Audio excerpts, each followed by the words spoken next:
ಮೊಳಲು ತಲ್ಲಿ ತೊಳಕು ತಲ್ಲಿ ಬೀರುವುದು ಹೇಳುವುದ ಸರಿದು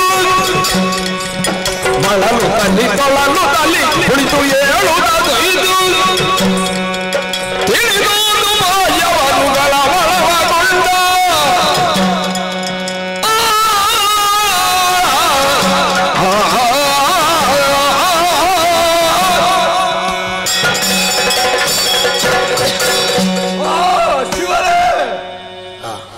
ಮಲಗಿದರೆ ನಿದ್ದೆ ಬರುವುದಿಲ್ಲ, ಎದ್ದೆ ಓಡಾಡುವುದಕ್ಕಾಗುವುದಿಲ್ಲ. ಅಂತಹ ಸ್ಥಿತಿಗೆ ನಾನು ಬಂದು ತಲುಪಿದವನಿದ್ದೇನೆ. ಅಂತಹ ಹೀರಾಯ ಸೋಲನ್ನು ಅನುಭವಿಸ್ತಾ ಇದ್ದೇನೆ. ಚಾಲಕರು ಓಡಿದಂತಹ ಮಾತು, ಇಂದ್ರಾಯಣ ಕ್ಷೇತ್ರಕ್ಕಾಗಿ ಹೋಗಿದ್ದಾನೆ, ಗೆದ್ದು ಬರುತ್ತೇನೆ, ನನ್ನ ಶೌರ್ಯವನ್ನು ನೀನು ಅರಿಯೆಯೋ ಎಂಬ ಹಾಗೆ ಹೇಳಿ ಹೋದವ. ಆದರೆ ರಾಮನ ತಮ್ಮನಾದಂತಹ ಲಕ್ಷ್ಮಣ ಬೋಳಿಂದ ಹತನಾಗಿದ್ದಾನೆ ಎಂಬಂತಹ ವಾರ್ತೆಯನ್ನು ದೂತರು ಬಂದು ಹೇಳಿದರಲ್ಲ. ಆ ಶಿವನೇ, ದೊಡ್ಡವನಗರಲ್ಲಿದ್ದಂತಹ ನಾನು ಅಲ್ಲಿರುವುದಕ್ಕಾಗಲೇ ಮನೆಯನ್ನು ಸೇರಿಕೊಂಡ್ರೆ ಹಂಸತೂಲಿಕಾ ತಲ್ಪದಲ್ಲಿ ಮಲಗಿ ವಿಶ್ರಮಿಸೋಣ ಎಂದು ಮಲಗಿದರೆ ಮಲಗಿದವನಿಗೆ ನಿದ್ದೆ ಬರುವುದಿಲ್ಲ. ಹಾಗೆ ಅದು ಕುಳಿತರೆ ಕುಳಿತುಕೊಳ್ಳುವುದಕ್ಕೂ ಆಗುವುದಿಲ್ಲ. ಒಮ್ಮೆ ಓಡಾಡುವುದು, ಒಮ್ಮೆ ನಡೆದಾಡುವುದು, ಮತ್ತೆ ಸ್ವಲ್ಪ ಕುಳಿತುಕೊಳ್ಳುವುದು, ಕುಳಿತಲ್ಲಿಯೇ ಸ್ವಲ್ಪ ಮಲಗುವುದು. ಯಾವುದನ್ನು ಒಂದನ್ನು ಮಾಡುವುದಕ್ಕಾಗದೆ ಬಹಳಷ್ಟು ಚಿಂತೆಯಲ್ಲಿ ನಾನಿದ್ದೇನೆ. ಹೇಗೆ ರಾಮನ ಸೇನೆಯನ್ನು ಗೆಲ್ಲಬೇಕು ಎಂಬ ಹಾಗೆ ನನಗೊಂದೂ ಅರ್ಥವಾಗುತ್ತಿಲ್ಲ. ಏನು ಮಾಡೋಣ ಎಂಬುದಾಗಿ ಆಲೋಚಿಸುತ್ತಲೇ ದಿನಗಳೆಯುತ್ತಾ ಇದ್ದೇನೆ. ಮಧ್ಯರಾತ್ರಿಯ ಕಾಲ. ಓಹೋಯ್, ಒಂದು ವಿಚಾರ, ಗೆಲ್ಲುವುದಕ್ಕೆ ಯಾರೂ ಇಲ್ಲ ಎಂಬ ಹಾಗೆ ನನ್ನಷ್ಟಕ್ಕೆ ನಾನು ಚಿಂತಿಸುವುದಲ್ಲ. ಈಗ ನನ್ನ ಮನಸ್ಸಿಗೆ ಬರುತ್ತಾ ಇದೆ, ನಮ್ಮ ಮಿತ್ರರಾದಂತಹ ಭೈರವರಾಜ್ಯ ಪಾತಾಳ ಲೋಕವನ್ನಾಡುತ್ತಾ ಇದ್ದಾನೆ. ಸರಿ, ನಮಗನಿಗಿದಂತಹ ಕಷ್ಟಗಳನ್ನು ಆತನಲ್ಲಿ ಹೇಳಿಕೊಂಡ್ರೆ ನಮ್ಮ ಕಷ್ಟ ಪರಿಹಾರ ಆಗುವುದಕ್ಕೆ ಸಾಧ್ಯವಿದೆ. ಅದಕ್ಕೆ ತಡ ಮಾಡುವುದಿಲ್ಲ. ಆತನಲ್ಲೇ ನೆನವರಿಕೆ ಮಾಡಿಕೊಂಡು ಇಲ್ಲಿವರೆಗೆ ಬರೆಸಿಕೊಳ್ಳುತ್ತೇನೆ. ಮಿತ್ರ ಭೈರವರಾಜ್ಯ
ಇರುವಂತಹ ಸ್ಥಳ ಪಾತಾಳಲಂಕೆಗೆ ಯಾರು ಅಂತ ಕೇಳಿ ಬಂದಿರಿ. ಮಹಿರಾವಣ ಅಂತ ಕೇಳಿದ್ದೇವೆ. ಸರಿ. ಈಗ ಬಂದ ಕಾರಣ ಬಹಳ ವಿಷಯವಿದೆ. ನಮ್ಮ ಬಗ್ಗೆ ನಾನು ಹೇಳಿಕೊಳ್ಳಬೇಕು ಅಂತಾದ್ರೆ ವಿಶೇಷವಾದಂತಹ ವರ್ತಮಾನವಿದು.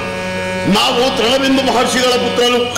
ಒಂದು ಕಾಲದಲ್ಲಿ ತೃಣಬಿಂದು ಮಹರ್ಷಿಗಳು ತಪಸ್ಸಿಗೆ ಕುಳಿತಂತಹ ಸಂದರ್ಭ ಗತಾತಿ ಎಂಬ ಅಪ್ಸರೆ ಆ ದಾರಿಯಲ್ಲಿ ಸುಳಿದಾಡಿದಳಂತೆ. ಅವಳನ್ನು ನೋಡಿದ ಕ್ಷಣ ತೃಣಬಿಂದು ಮಹರ್ಷಿಗಳು ವೀರ್ಯವನ್ನು ಸ್ಕಲಿಸಿದರಂತೆ. ಆ ವೀರ್ಯ ಒಂದು ಬಿಂದು ಅಹಿಯಲ್ಲಿ ಬಿತ್ತು, ಮತ್ತೊಂದು ಬಿಂದು ಮಹಿಯಲ್ಲಿ ಬಿತ್ತು. ಅಹಿಯಲ್ಲಿ ಬಿದ್ದಂತಹ ಆ ಬಿಂದುವಿನಿಂದ ಅಹಿರಾವಣ ಹುಟ್ಟಿಕೊಂಡ, ಅಂದ್ರೆ ನನ್ನ ಅಣ್ಣ ಹುಟ್ಟಿಕೊಂಡ. ಆಮೇಲೆ ಮಹಿಯಲ್ಲಿ ಬಿದ್ದಂತಹ ಆ ಬಿಂದುವಿನಿಂದ ಮಹಿರಾವಣನಾದಂತಹ ನಾನು ಹುಟ್ಟಿಕೊಂಡೆ. ಪ್ರಾಯ ಪ್ರಬುದ್ಧನಾದಂತಹ ನಾನು ಯೋಗ್ಯ ವಿದ್ಯೆಯನ್ನು ಅಭ್ಯಾಸ ಮಾಡಿ ಈ ಪಾತಾಳಲಂಕೆಯ ಪೀಠವನ್ನು ಅಲಂಕರಿಸಿದ್ದೇನೆ. ನಾನು ಬಂದ ಕ್ಷಣವೇ ನಮ್ಮವರೆಲ್ಲ ಜಯಘೋಷವನ್ನು ಹಾಕುತ್ತಾ ಇದ್ದಾರೆ. ಮನಸ್ಸಿಗೆ ಮಹದಾನಂದವಾಗುತ್ತಾ ಇದೆ.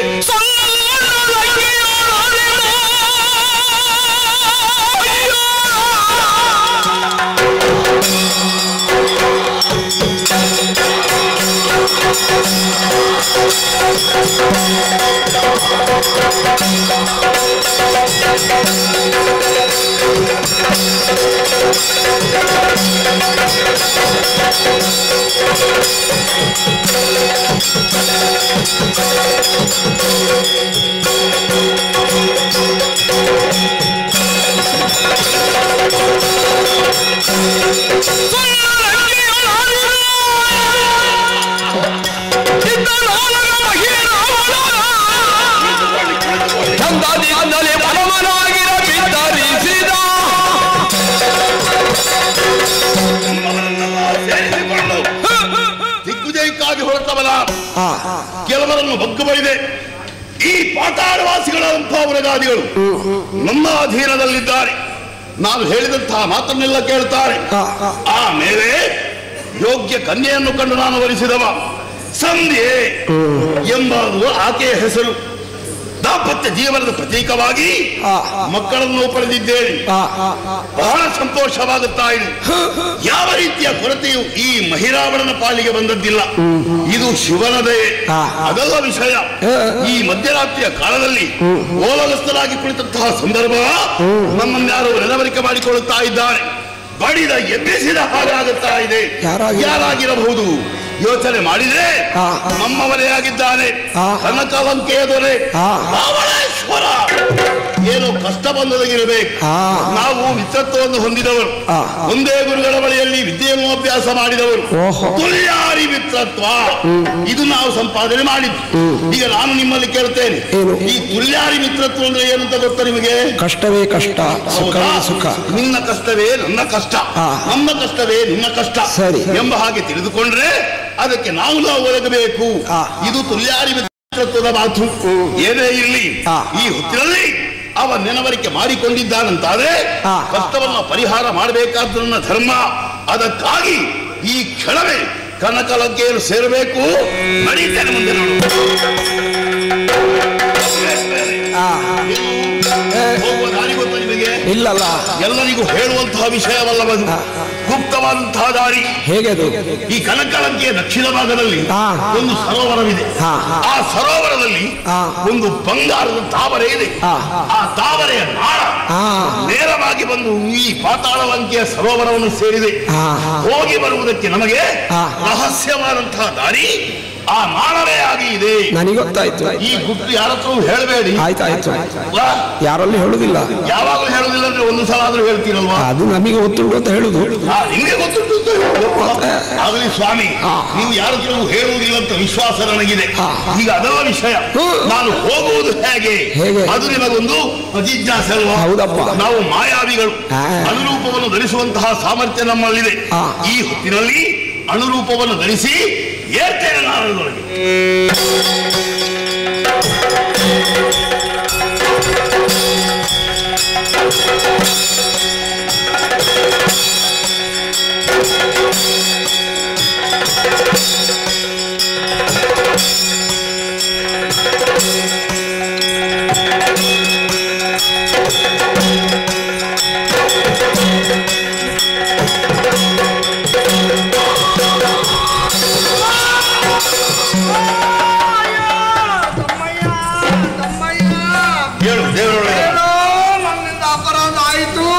ಮತ್ತೆ ಯಾಕೆ ಈ ಸಲ ಆದ್ರೂ ಕೊಡ್ಬೇಕು ಅಂತ ಇದ್ದೆ. ನನ್ನ ಕುಟುಂಬಿಕರೆಲ್ಲ ಒಟ್ಟಾಗುವುದಿಲ್ಲ. ಎಷ್ಟು ವಂತಿಗೆ ಕೇಳಿದ್ರೆ ಅವರು ಸ್ವಲ್ಪವೂ ಕೊಡುವುದಿಲ್ಲ. ಈ ಸಲ ಎಲ್ಲಾ ಕಡೆಯಲ್ಲಿ ತಿರುಗಾಡಿ ವಂತಿಗೆ ಮಾಡಿ ನಿನಗೆ ಕೊಡುವ ಕೋಲ ಕೊಡ್ತೇನೆ ಸ್ವಾಮಿ ಗ್ಯಾರಂದಾಯ. ಹೇಳು, ನಿನ್ನ ಕುಟುಂಬದವರು ಯಾರು ಅಂತ ನಿನಗಾದ್ರೂ ಗೊತ್ತು? ಅವರ ಪರಿಚಯ ಆದ್ರೂ ನಿನಗಿದೆಯಾ? ಏನಿಲ್ಲ. ನೀನೆಷ್ಟು ಕೊಡ್ತೀಯ ಅವರಿಗೆ? ನಾನು ಕೂಡ ಅವಾಗ ವಂತಿಗೆ ಕೊಡ್ತೀನಿ. ನಾನು ಯಾವಾಗ? ಪೂಜೆ ನಿನಗೆ ಸಾಕಾಗುವುದಿಲ್ಲ ಅಂತ ನೀನು ನೋಡುವಾಗಲೇ ಗೊತ್ತಾಗುತ್ತದೆ ಮತ್ತೊಬ್ಬರಿಗೆ ಕೊಡುವವರಂತೀವ. ಇದು ನಾನು ಯೋಚನೆ ಮಾಡಿದ್ದಲ್ವ? ಖಂಡಿತವಾಗಿಯೂ ಅಲ್ಲ. ನಾನು ನನ್ನ ಕುಟುಂಬದ ದೈವ ಜಾರಂದ ಉಂಟು, ಅದು ಒಂದು ವೇಳೆ ಬರ್ತದ ಅಂತ ಆಲೋಚನೆ ಮಾಡಿ ಮನೆಗೆ ಹೋಗಿ ನೋಡು, ಗೊತ್ತಾಗುತ್ತದೆ. ಈಗ ನನ್ನನ್ನು ನೋಡಿದ್ಯಾ ನೀನು ಮೊದಲು? ಏನು ನೋಡಿದ್ದೇನೆ. ಎಲ್ಲಿಯೋ? ಇಲ್ಲಿಯೇ. ಯಾವಾಗ? ಈಗ. ಮೊದಲು ನೋಡಿದ ಪರಿಚಯ ನಿನಗಿಲ್ಲ. ಮೊದಲು ನೀವು ಇಲ್ಲಿಗೆ ಬಂದಿದ್ದೀರಿ. ನಾನು ಇಲ್ಲಿಗೆ ಬಂದದ್ದಿಲ್ಲ. ಬಂದು ನಿನಗೆ ಗೊತ್ತಾಗದ ರೀತಿಯಲ್ಲಿ ಬಂದಿದ್ದೇನೆ. ಯಾಕೆ? ಆ ಹೊತ್ತಿನಲ್ಲಿ ನೀನು ಇಲ್ಲಿ ಇರಲಿಲ್ಲ. ಅವನನ್ನು ಕಾಣುವುದಕ್ಕಾಗಿ ನಾನು ಬಂದಿದ್ದೇನೆ. ಬಿಡೋಣ ವಿಷಯ. ಈಗ ನೀನು ಯಾರು? ನಾನಿಲ್ಲಿಯ ಸಂದೇಶಚಾರಕ. ಓಹ್, ಸಂದೇಶಚಾರಕ. ಬಂದವರನ್ನು ವಿಚಾರಣೆ ಮಾಡುವುದು, ಆಮೇಲೆ ನಿನ್ನ ಒಡೆಯರಿಗೆ ಹೇಳುವುದು. ಆಗ್ಲಿ, ಒಂದು ಕೆಲಸ ಮಾಡ್ತೀಯ ನೀನೀಗ? ನಿನ್ನ ಒಡೆಯನ ಸಮಯ ಹೇಗಿದೆ ಅಂತ ನೋಡಿಕೊಂಡು ಬರ್ತೀಯಾ? ನೋಡಿ ಬಾ. ಏನು ಬಂಧಿಸಿದ್ದೇನೆ. ಇರಲಿ. ಮತ್ತೆ ಹೇಗುಂಟು? ಯಾವುದು ಸಮಯ ಹೇಗುಂಟು? ಸಮಯ ಚೆನ್ನಾಗಿದೆ. ಸರಿ ಸರಿ ಉಂಟು. ಏನೋ ಸಮಯ ಸರಿ ಉಂಟು, ತೊಂದರೆ ಇಲ್ವಲ್ಲ? ನನ್ನ ಭಾಗ್ಯ. ನಾನು ಬಂದಿದ್ದೇನೆ ಅಂತ ಹೇಳ್ಕೊ. ಆಯ್ತು, ನಾನು ಬಂದಿದ್ದೇನೆ. ಸಮಯ ಸರಿ ಉಂಟು ಅಂತ ಕೇಳಿದ್ಯಾರು? ಈಗ ನಾನು ಬಂದಿದ್ದೇನೆ ಅಂತ ಹೇಳುದ್ಯಾರು? ನೀನು ಬರುವುದರಲ್ಲಿ ಏನು ವಿಶೇಷವೋ? ನೀನು ಯಾವಾಗಲೂ ಬರುವವನೇ. ಮತ್ತೆ ಅದನ್ನು ಬಂದು ಹೇಳಲಿಕ್ಕೆ ಉಂಟು. ಹೋಗಿ ಇಲ್ಲ ಕೆಲಸ ಮಾಡು. ಏನೋ ನೀನು ಬರುವುದು ದೊಡ್ಡ ಸಂಗತಿ ಅಂತ ಯಾರಲ್ಲಿ ಹೇಳು? ಯಾವಾಗಲೂ ಬರುವಂತ ವಿಷಯ. ಯಾರು? ನನ್ನ ಹತ್ರ ಹೇಳಿದ್ದೆ. ನಿನ್ನಲ್ಲಿ ಹೇಳಿ? ನಾನು ಹೇಳಿದ್ದೆ ನಾನು ಬಂದಿದ್ದೇನೆ ಅಂತ ಹೇಳಿ. ನೀನು ಬಂದಿದ್ದೇನೆ ಅಂತ ನೀನು ಹೇಳಿದ್ದ? ಹಾಗಲ್ವೋ? ಅವ ಬೇರೆ ತಿಳಿದುಕೊಂಡಿದ್ದಾನೆ. ಹೌದೌದು. ನೀನಲ್ಲ, ನಾನು ಬಂದದ್ದು. ಈಗ ಅವರಿಗೂ ಗೊತ್ತಾಗ್ತದೆ. ನೀನಲ್ಲ, ನಾನು ಬಂದಿದ್ದೇನೆ. ಏನೋ ಕೊಟ್ಟ ಸಲುಗೆ ಹೆಚ್ಚಾಯ್ತಾ ಇಲ್ಲಿಗೆ ಮೈ ಮುಟ್ಟಿ ಮಾತನಾಡೋದಕ್ಕೆ ಬರ್ತಾನೆ, ಬೆರಳು ತೋರಿಸಿ ಮಾತನಾಡೋದಕ್ಕೆ ಬರ್ತಾನೆ. ನಿನ್ನನ್ನೆಲ್ಲ ಎಲ್ಲಿ ಇಡಬೇಕು ಅಲ್ಲಿ ಇಡಲಾಯ್ತದೆ ನನ್ನ. ಏನು ಆಗ ಬಂದವ ಯಾರು? ಈಗ ಬಂದವ ಯಾರು? ನಾಳೆ ಬರುವವ ಯಾರು? ನೀನು ಬಂದದ್ದು ಹೇಳುವುದಕ್ಕೇನು? ಹೋಗಲು ಬಿದ್ದಿರು. ಏನೋ ನಿಮ್ಮನ್ನೆಲ್ಲ ಎಲ್ಲಿ ಇಡಬೇಕೋ ಅಲ್ಲಿ ಇಡಬೇಕು. ಎಲ್ಲಿ ಇಡ್ತಿ? ಏನು ನಾನು ಬಂದವ ಯಾರು? ನನಗೇನು ಗೊತ್ತು? ಈಗ ಬಂದವ ಯಾರು? ನಾಳೆ ಬರುವವ ಯಾರು? ಯಾರಿಗೆ ಗೊತ್ತಾ? ಹೋಗಲ್ಲಿ ದ್ವಾರದಲ್ಲಿ ಬಿದ್ದು ತಲೆ ಕಡಿತಾನೆ. ನೀವು ಕೇಳಿದಂತೆ ನಾವು ಹೇಳಿದೆ ನೀನಲ್ಲ ನಾನು ಬಂದದ್ದು ಅಂತ. ಅಷ್ಟು ಕೇಳಿದ್ರೆ ಕೊಡಿ. ನೀನು ಹೇಳಿದ್ದವನಿಗೆ ಅರ್ಥವಾಗಲಿಲ್ಲ, ಹಾಗಾಗಿ ಆ ಉತ್ತರ ಹೇಳಿದ್ದಾನೆ. ಯಾಕೆ? ನಾನು ಬಂದಿದ್ದೇನೆ ಅಂತ ನೀನು ನಿನ್ನನ್ನು ತೋರಿಸಿದ್ಯಲ್ಲ, ಅದಕ್ಕಾಗಿ. ಮಿತ್ರ ಬಂದಿದ್ದಾನೆ ಅಂತ ಹೇಳಿ ಗೊತ್ತಾಗ್ತದೆ. ಹೋಗು. ಮಿತ್ರ ಬಂದಿದ್ದಾನ? ಮಿತ್ರ ಬಂದ್ರೆ ನನ್ನಲ್ಲಿ ಬಂದು ಹೇಳುವುದು ಯಾಕೆ? ಅವನನ್ನು ಮನೆಗೆ ಕರೆದುಕೊಂಡು ಹೋಗಿ ಬೇಕಾದ ಉಪಚಾರ ಮಾಡಿ ಅವನನ್ನು ಅವನ ಮನೆಗೆ ಕಳಿಸುವ ವಿಷಯ ಹೌದಲ್ಲ?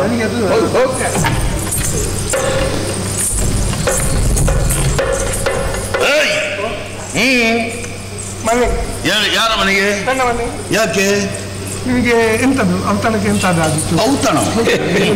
ವಿಶೇಷವಾದ ಔತಣ ಮಾಡುವ. ಹೇಗೆ? ನಿಮಗೆ 2 ಕಾಲಿಂದು ತಿಂತೀರಾ, 4 ಕಾಲಿಂದು ತಿಂತೀರಾ, ಮತ್ತೆ ಕುಡಿತೀರಾ, ಸಣ್ಣದ ದೊಡ್ಡದ ಎಂತದಾಗ್ಬೇಕು ಹೇಳಿ. ತಲೆ ಸರಿ ಇಲ್ವೇನೋ ನಿನಗೆ?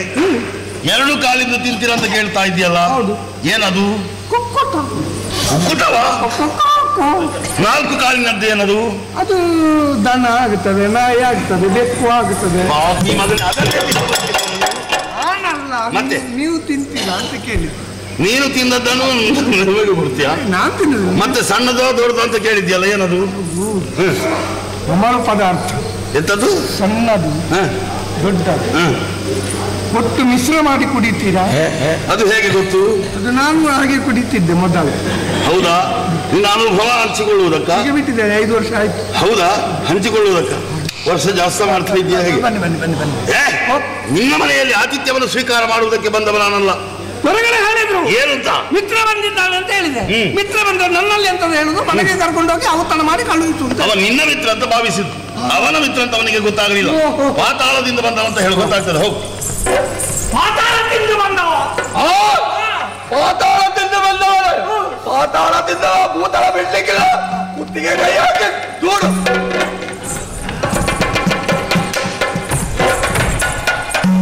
ತಲೆ ಕಡಿದ್ರೆ ಅಲ್ಲಿ ಹೋಗಿ ಬೀಳಬೇಕು. ಯಾಕೆ? ಮತ್ತೇನು ಸೆರಗಿ ಕೈ ಹಾಕುವುದಕ್ಕೆ ಬರ್ತಾ ಇದ್ದಿ? ಇದು ಹೇಳಿದ್ರು. ಏನು ಹೇಳಿದೆ? ಪಾತಾಳ ತಿಂದು ಬಂದವ ಅಂತ ಹೇಳಿ. ಪಾತಾಳ ತಿಂದು ಬಂದ? ಪಾತಾಳ ತಿಂದು ಬಂದವ ಭೂತಾಳ ಬಿಡ್ಲಿಕ್ಕಿಲ್ಲ, ಕುತ್ತಿಗೆ ಕೈ ಹಾಕಿ ತಪ್ಪು ಅಂತ ಹೇಳಿದ್ರು. ನಿನಗೆ ಅರ್ಥವಾಗುವುದಿಲ್ಲ ನಾನು ಹೇಳಿದ್ದು? ಪಾತಾಳ ತಿಂದವ ಅಂತ ನಾನು ಹೇಳಿದ್ನ? ಮತ್ತೆ ಹೇಳಿದ್ರಿ. ಅದು ಸರಿಯಾಗಲಿಲ್ಲ. ಪಾತಾಳದಿಂದ ಮಹಿಳಾವನ ಬಂದಿದ್ದಾನೆ ಅಂತ ಹೇಳು. ಪಾತಾಳಿ ಮಹಿಳಾನ ಬಂದಿದ್ದಾನೆ. ಹೌದಾ? ನೀನು ಹಾಗಾದ್ರೆ ಮೊನ್ನೆ ಅವರ ಲೆಕ್ಕಾಚಾರ ಮುಗಿಸಲಿಲ್ಲ. ಎಣ್ಣೆಯದ್ದು ಮೊನ್ನೆ ಕೊಡ್ಲಿಲ್ಲ ಲೆಕ್ಕಾಚಾರ ಎಲ್ಲ ಮುಗಿಸಿ? ಕೊಟ್ಟಿದ್ದೇನಪ್ಪ. ಮತ್ತೆ ಯಾಕೆ ಪುನಃ ಬಂದದ್ದು? ಕೇಳುವ ಏನೇ ಆಗಿ. ಈಗ ಒಂದು ಕೆಲಸ ಮಾಡು. ಈಗ ಮೊನ್ನೆ ಎಷ್ಟು ಹಾಕಿದ್ದಾನೆ, ಇವತ್ತು ಎಷ್ಟು ಹಾಕ್ಲಿಕ್ಕೆ ಉಂಟು, ಅಲ್ಲ ಇನ್ನು ನಾಳೆ ಎಷ್ಟು ಹಾಕುವುದಕ್ಕಿದೆ, ಎಲ್ಲವನ್ನು ಒಟ್ಟು ಸೇರಿಸಿ ಕೊಟ್ಟು ಬಿಟ್ಟು ಇವತ್ತೇ ಕೊಟ್ಟು ಪುನಃ ಪುನಃ ಬರುದು. ಏನೋ ನನಗೆ ಅದು ಇದೆ, ನನಗೆ ನೆನಪಿಲ್ಲ. ನಿನಗೆ ನೆನಪಿನ ಶಕ್ತಿ ಕಡಿಮೆ ಅಂತ ಗೊತ್ತಾಗ್ತದೆ. ನಿನ್ನೆ ನೀವು ಎಷ್ಟು ಹಾಕಿದ್ದೀರಿ, ಏನಾದ್ರು ಇವತ್ತು ಎಷ್ಟು ಹಾಕ್ತೀರಿ, ನಾಳೆ ಎಷ್ಟು ಹಾಕುವುದರಲ್ಲಿ ಇರ್ತೀರಿ. 3 ದಿವಸದ್ದು ಒಂದೇ ಸಲ ಕೊಡುವ. ಕಪಾಳಕ್ಕೆ ಬಾರಿಸಿದ್ರೆ 14 ಲೋಕ ಒಂದು ಸಲವೇ ಕಾಣಬೇಕು. ಯಾಕೆ ಕಪ್ಪಳಿಗೆ ಹಾಕುದು? ಮತ್ತೆಂತದ್ದು ಎಷ್ಟು ಹಾಕಿದ್ದೀರಿ ಅಂತ ಕೇಳ್ತಾ ಇದೆಯಲ್ಲ. ನೀವು ಎಣ್ಣೆ ಇದು ಮಾಡುವ ಪಾಟಾಳಿ ಮೈರಣ್ಣ ಅಲ್ವಾ? ನಾನು ಪಾಟಾಳಿ ಹಾಗೆ ಕಾಣ್ತೇನೆ? ಪಾಟಾಳಿ ಅವಾದ್ರೆ ಪಾಟಾಳಿ ಏನೋ ಪಾಟಾಳಿ ಮೈರಣ್ಣ ಎಣ್ಣೆ ಹಾಕುವಂತಹ ಪಾಟಾಳಿ ಅಂತ ಭಾವಿಸಿದ್ದೇನೆ. ಯಾವಾಗಲೂ ಇಲ್ಲಿ ಎಣ್ಣೆ ಹಾಕ್ಲಿಕ್ಕೆ ಬರ್ತಾನೆ. ಅದೇ ಅದಲ್ಲ, ನೀನು ಹೇಳುವುದು ಒಂದೂ ಸರಿ ಆಗುವುದಿಲ್ಲ, ಅವನಿಗೆ ಒಂದು ಅರ್ಥವೂ ಆಗುವುದಿಲ್ಲ. ಒಂದೊಂದಾಗಿ ಹೇಳು, ಅವನಿಗೆ ಸರಿಯಾಗಿ ಗೊತ್ತಾಗ್ತದೆ. ನಾನು ನೀನು ನಿನ್ನ ಮಿತ್ರ. ನಿನ್ನ ಮಿತ್ರ ಪಾತಾಳದಿಂದ ಮಹಿಳಾವಣ ಬಂದಿದ್ದಾನೆ. ಇದನ್ನು ನಿನಗೆ ಮೊದಲೇ ಹೇಳುವುದಕ್ಕೆ ಹೇಳಿತ್ತು. ನನ್ನ ಮಿತ್ರ ಮೈರಾವಣ ಪಾತಾಳದಿಂದ ಬಂದಿದ್ದಾನೆ. ಆವಾಗಲೇ ಹೇಳಬೇಕಬೇಕು. ಎಲ್ಲಿದ್ದಾನೆ? ಬರಲಿ.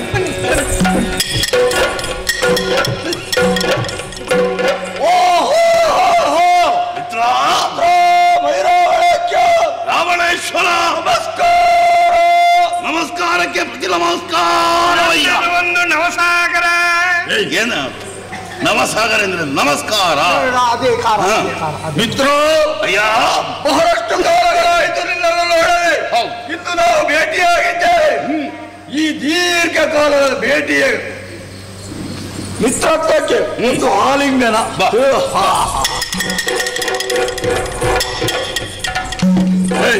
ಏನಾಯ್ತು ನಿನಗೆ? ಕಬ್ಬಿಣ ಹಿಡಿಯುವುದು ಯಾಕೆ ನೀನು? ನೀವು ಆಲಿಂಗನ ಮಾಡುವಾಗ ನಮಗೂ ಯಾರು ಸಿಗಲಿಲ್ಲ, ಮತ್ತೆ ಇದನ್ನೇ ಒಂದು ಆಲಿಂಗನ ಪ್ರೀತಿಯ ಸಂಕೇತವಾಗಿ ಆಲಂಗಿಸಿಕೊಂಡಿದ್ದೇವೆ. ನನಗೆ ಪ್ರೀತಿ ಮಾಡ್ಲಿಕ್ಕೆ ಕಂಬವೇ ಗತಿ. ಹೌದಾ? ನಿನಗೆ ಅದೇ ಆಗಬೇಕು. ಮಿತ್ರ ರಾವಣೇಶ್ವರ, ಈ ದೂರದಲ್ಲಿ ನಿಂತು ಮಾತಾಡುವುದಲ್ಲ, ಸಭಾಸ್ಥಾನವನ್ನು ಸೇರಿ ಅಲ್ಲಿ ಮಾತನಾಡಬೇಕು. ಸಭಾಸ್ಥಾನವನ್ನು ಸೇರಿ ಆದಿತ್ಯ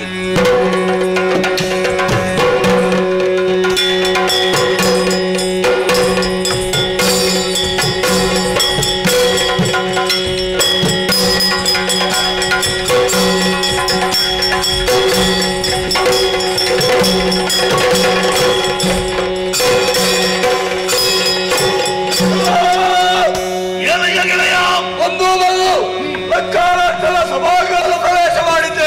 ಸತ್ಯ. ನೀನು ನಮ್ಮ ಮನೆಗೆ ಬಂದ ಅತಿಥಿ. ದರ್ಶನವನ್ನು ಕೊಡಬೇಕಾದ್ದು ಮನೆಯವರಾದ ಕಾಲಲ್ಲ ಧರ್ಮ.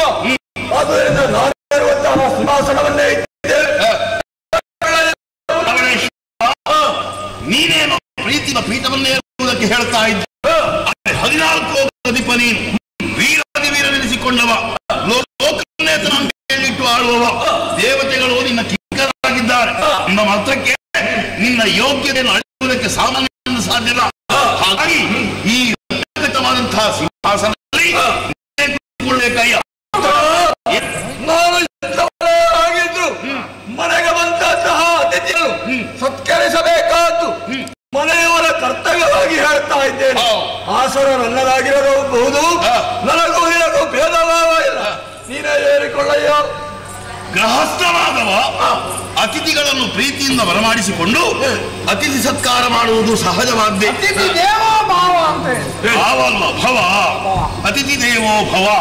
ಇದನ್ನು ತಿಳಿದುಕೊಳ್ಳಬೇಕು ಗೃಹಸ್ಥನಾದವ. ನೀನು ಬೇಕಾದ ರೀತಿಯಲ್ಲಿ ಪ್ರೀತಿಯಿಂದ ಪೀಠವನ್ನು ನನಗೇನೋ ಕೊಡ್ತಾ ಇದ್ದಿ. ಆದ್ರೆ ಈ ಪೀಠದಲ್ಲಿ ನಾನು ಕುಳಿತುಕೊಳ್ಳುವುದು ಸರಿಯಲ್ಲ. ನೀನೇ ಕುಳಿತುಕೊಳ್ಳಬೇಕು. ನೀನು ಕುಳಿತುಕೊಳ್ಳಯ್ಯ.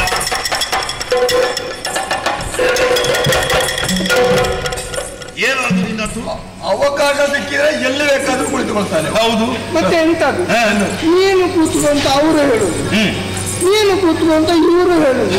ನೀನು ನೀನು ನೀನು ನೀನು ನೀವು ಗಲಾಟೆ ಮಾಡಿಕೊಳ್ಳುವುದು ಬೇಡ. ನೀವು ಬಿಟ್ಟ ಜಾಗವನ್ನು ನಾನು ತುಂಬಿಸಿದ್ದು. ಬಿಟ್ಟ ಜಾಗ ತುಂಬಿಸಾಕಿರುವವ ನಾವು ಗಲಾಟೆ ಮಾಡಿದ್ದು ನಿಮಗೆ ಗೊತ್ತಾಯ್ತಾ?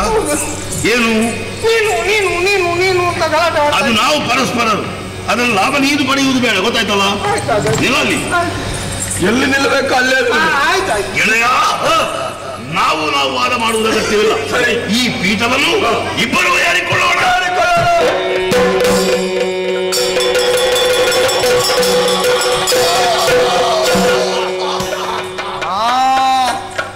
ಜೋಡು ಕಲ್ಲದ ದೈವಳು ಮನೆ ಮಂಚವು ಏರಿಯಾ ಕೋಲ ಅಜ್ಞಾನ ಮಾತ್ರ ಕೊರ್ಪಣಾಕಲು ಕೋರಲೇ. ಏನು ನನಗೆ ಏನು? ಇಬ್ಬರು ಒಂದೇ ಸಲ ಕೂತ್ಕೊಳ್ಳುವಾಗ ಜೋಡು ದೈವಗಳು ಕೂತಾಗಿ ಕಾಣ್ತಾರೆ. ಹಣಕ್ಕೆ ಕೊಡುವವರಿದ್ರೆ ಕೊಡ್ಲಿ. ಸೊಂಟ ತಿರುಗಿಸ್ತೀಯಲ್ಲ. ಆಯ್ತಾಗತ್ತೆ.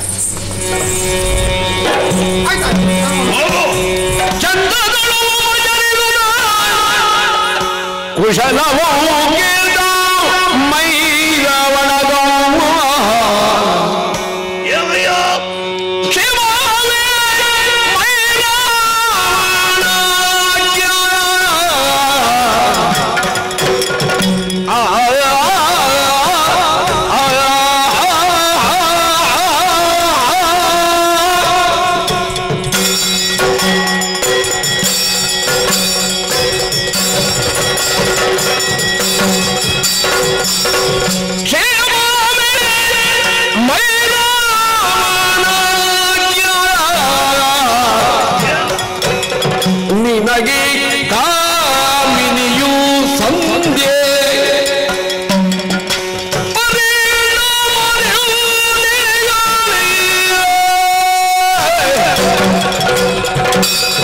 ಜನರು ಪದುಳಿಗರೆ ಪರಿಜನರು ಕುಶಲಿಗರೆ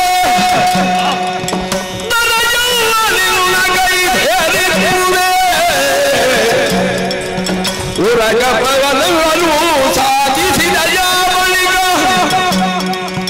ಸುರರು ನಿರ್ಣಯವಾದಿಗಳ ಬಿಲ್ಲದಿಗರೆ ಕ್ಷೇಮವೇ ಮೈರಾವಣಾಗ್ಯ.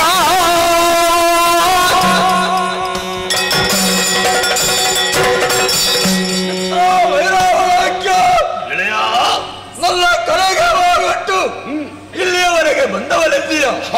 ಬಹಳ ಕಾಲ ದೀರ್ಘವಾದಂತಹ ಭೇಟಿ ನಮ್ಮದು. ಆದ್ದರಿಂದ ವಿಚಾರಿಸ್ತಾ ಇದ್ದೇನೆ. ಏನದು? ಕ್ಷೇಮವೇ ಮೈರಾವಣಾಖ್ಯ. ಕುಶಲಿಗರೇ ನಿನ್ನ ಪುರಜನರು. ನಿನ್ನೆಯಾದಂತಹ ಬಡದೀವಳಿ ಸೌಖ್ಯದಿಂದ ಇದ್ದಾಳೆ. ಮಾತ್ರವಲ್ಲ, ನಿನ್ನನ್ನು ಓಲೈಸಿಕೊಂಡು ಬರುವಂತಹ ನಿನ್ನ ಪುರಜನರಲ್ಲ ಕ್ಷೇಮದಿಂದ ಇದ್ದಾರೆ. ದೇವತೆಗಳಾಗಲಿ ಪುರಗಳಾಗಲಿ ಇನ್ನಿತರ ವರ್ಗದವರಾಗಲಿ ನಿನ್ನನ್ನು ಸರಿಯಾದ ರೀತಿಯಲ್ಲಿ ನಿನ್ನ ಆಡಳಿತವನ್ನು ಒಪ್ಪಿಕೊಂಡು ಇದ್ದಾರೆಯೇ? ನಿನಗೆ ಕ್ಷೇಮವೇ?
ಸಕಲೆ ನಿನ್ನನ್ನು ನೋಡಿ ಬಹಳ ಸಂತೋಷವಾಯಿತು. ನನಗೂ ಅಷ್ಟೇ. ನೀನು ಮಾಡಿದಂತಹ ಉಪಚಾರವನ್ನು ಅನುಭವಿಸಿ ನಾನು ಮನಸ್ಸಿಗೆ ಆನಂದವನ್ನು ತಂದುಕೊಂಡಿದ್ದೇನೆ.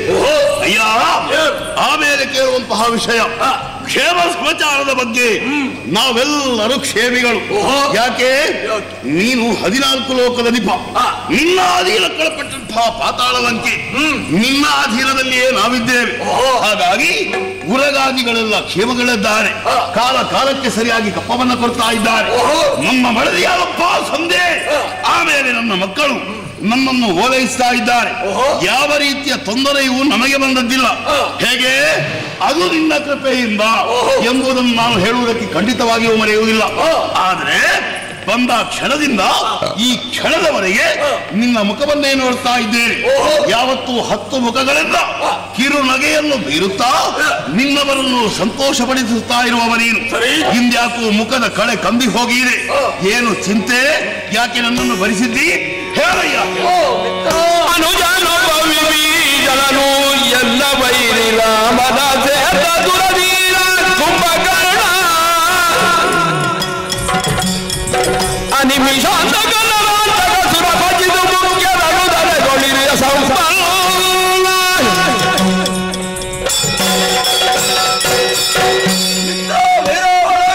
ರಾವಣೇಶ್ವರ, ಮಧ್ಯರಾತ್ರಿಯ ಕಾಲದಲ್ಲಿ ಮಿತ್ರರಾದಂತಹ ನಿನ್ನನ್ನು ಸ್ಮರಿಸಿಕೊಳ್ಳುವುದಕ್ಕೆ ಹತ್ತಿರವಾದಂತಹ ಕಾರಣವಿದೆ. ಏನು ಕಾರಣ? ಬಹಳಷ್ಟು ಸೋಲನ್ನು ಅನುಭವಿಸಿದವನು ನಾನಿದ್ದೇನೆ. ನಿನಗೆ ಈ ಕಾಲಕ್ಕೆ ಈ ರೀತಿಯಲ್ಲಿ ಆಗುವುದಕ್ಕೂ ಕಾರಣವಿದೆ. ಏನು ಕಾರಣ? ತಮ್ಮದಾದಂತಹ ವಿಭೀಷಣ ಶತ್ರು ಪಾಳೆಯವನ್ನು ಸೇರಿ ಅವರಿಗೆ ನಮ್ಮದಾದಂತಹ ವಿಚಾರವನ್ನೆಲ್ಲ ತಿಳಿಸಿ ನಮ್ಮವರಾದಂತಹ ಇಂದ್ರಾರಿಯೋ ಅಧಿಕಾಯನು ಇನ್ನಿತರ ಅಸುರವೀರರೆಲ್ಲ ಧರೆಯಲ್ಲಿ ಉರುಳುವ ಹಾಗೆ ಮಾಡಿಬಿಟ್ಟಿದ್ದಾನೆ. ಇದರಿಂದ ಏನಿರಲು ಕರೆಸಿಕೊಂಡಿದ್ದೇನೆ.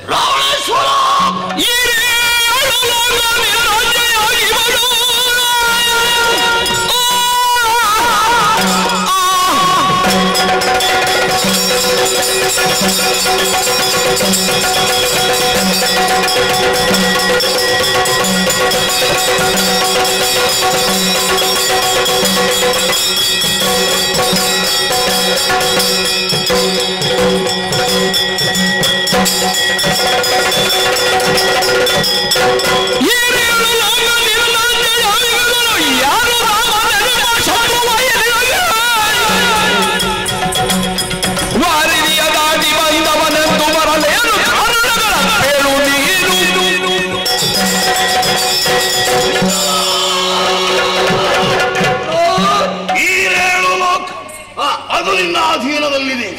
ದೇವತೆಗಳು ನಿನ್ನ ಮಾತನ್ನು ಕೇಳುವರು. ಆ ನವಗ್ರಹಗಳು ನಿನ್ನ ಸಿಂಹಾಸನದ ಮೆಟ್ಟಿಲು. ಕೈಲಾಸಾಧಿಪತಿ ಶಂಕರ ನಿನ್ನ ಪರಮದೇವ, ಪ್ರೀತಿಯ ದೇವ, ಅವನ ಆತ್ಮಲಿಂಗವನ್ನೇ ತಂದವರೀನು ಅಲ್ವೇ? ಅಂಥದ್ದರಲ್ಲಿ ನಿನ್ನನ್ನು ಸೋಲಿಸುವವರಿದ್ದಾರೆ. ನಿನ್ನ ಒಳ ಹುಟ್ಟಿದಂತಹ ವಿಭೀಷಣ ನಿನ್ನನ್ನು ಬಿಟ್ಟು ಆ ಪಾಳೆಯವನ್ನು ಸೇರಿಕೊಂಡಿದ್ದಾರೆ ಅಂತ ಹೇಳ್ತಿದ್ಯಲ್ಲ. ನಿನಗೆ ವೈರಿಗಳು ಯಾರು? ಹೇಗಿದ್ದಾರೆ ಅವರು? ಆಮೇಲೆ ಆ ವಿಭೀಷಣ ಯಾಕೆ ಸೇರಿಕೊಂಡ? ಮಕ್ಕಳ ವಿಷಯ ಹೇಳ್ತಾ ಇದೆಯಲ್ಲ, ನನಗೊಂದು ಅರ್ಥ ಆಗಿಲ್ಲ. ಏನಯ್ಯ ಸರಿಯಾಗಿ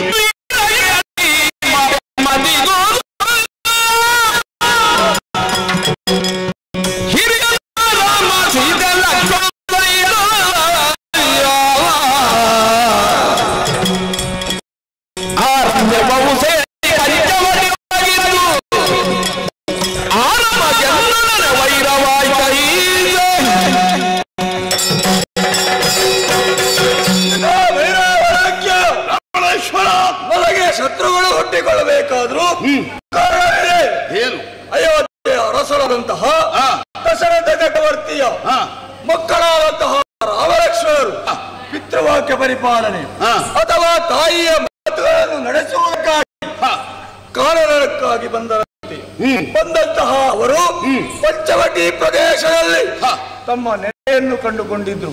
ಆಗಲಿ ಆ ನಮ್ಮ ತಂಗಿಯಾದಂತಹ ಶೂರ್ಪಣಕ್ಕೆ ಗಂಡನಲ್ಲಿದ್ದಂತಹ ದುಃಖವು ಆಕೆಗೆ ಉಂಟಾಗಬಾರದು ಎಂಬಂತಹ ಕಾರಣಕ್ಕಾಗಿ ಪಂಚವಟಿಯಲ್ಲಿ ಸ್ವೇಚ್ಛೆಯಾಗಿ ವಿಹರಿಸುವುದಕ್ಕೆ ಬಿಟ್ಟವನು ನಾನಿದ್ದೆ. ಅಲ್ಲಿರುವಂತಹ ರಾಮಲಕ್ಷ್ಮಣರನ್ನು ನೋಡಿ ನನ್ನ ತಂಗಿ ಅವರಲ್ಲಿ ಒಬ್ಬಳಾದಂತಹ ಆ ರಾಮನ ಮರಳಿ ಆಕೆಯನ್ನು ಕರೆತರಬೇಕು ಎಂಬ ಹಾಗೆ ಮುನ್ನುಗ್ಗಿದಳಂತೆ. ರಾಮನ ತಮ್ಮನಾದಂತಹ ಲಕ್ಷ್ಮಣ ಅವಳ ನಾಸಿಕ ಕರ್ಣ ಭುಜಗಳನ್ನು ಕತ್ತರಿಸಿದ.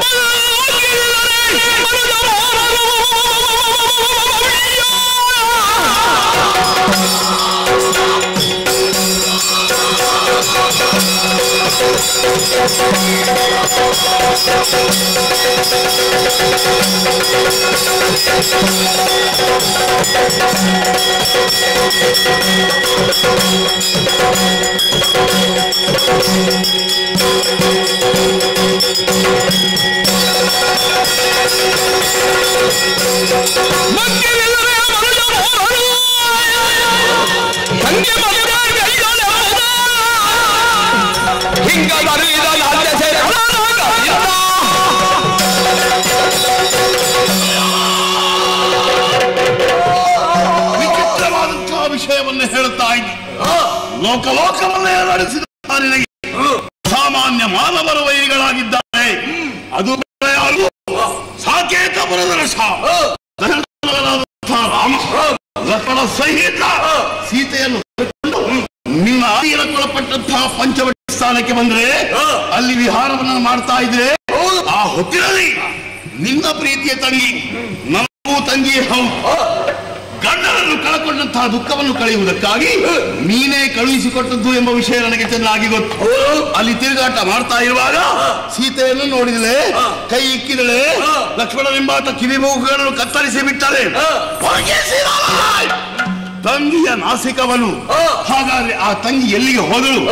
ಅಲ್ಲಿ ಅವಳ ರಕ್ಷಣೆಗಾಗಿ 14,000 ರಾಕ್ಷಸರು ನೀನು ಬಿಟ್ಟುಕೊಟ್ಟವ ಅವರೆಲ್ಲಿ ಹೋದರು? ವಿಷಯ ಏನಾಯಿತು? ಅದು ನನಗೆ ತಿಳಿಯಬೇಕಾಗಿದೆ. ಹೇಳಯ್ಯ.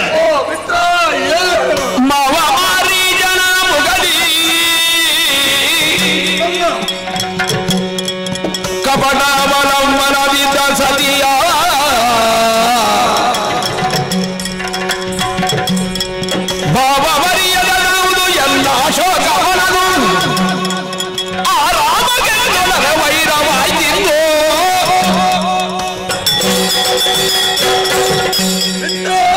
ರಾವಣೇಶ್ವರ ತಂಗಿಗಾದಂತಹ ಅವಮಾನವನ್ನು ನಮ್ಮವರ ಜೊತೆ ಹೇಳಿಕೊಂಡ.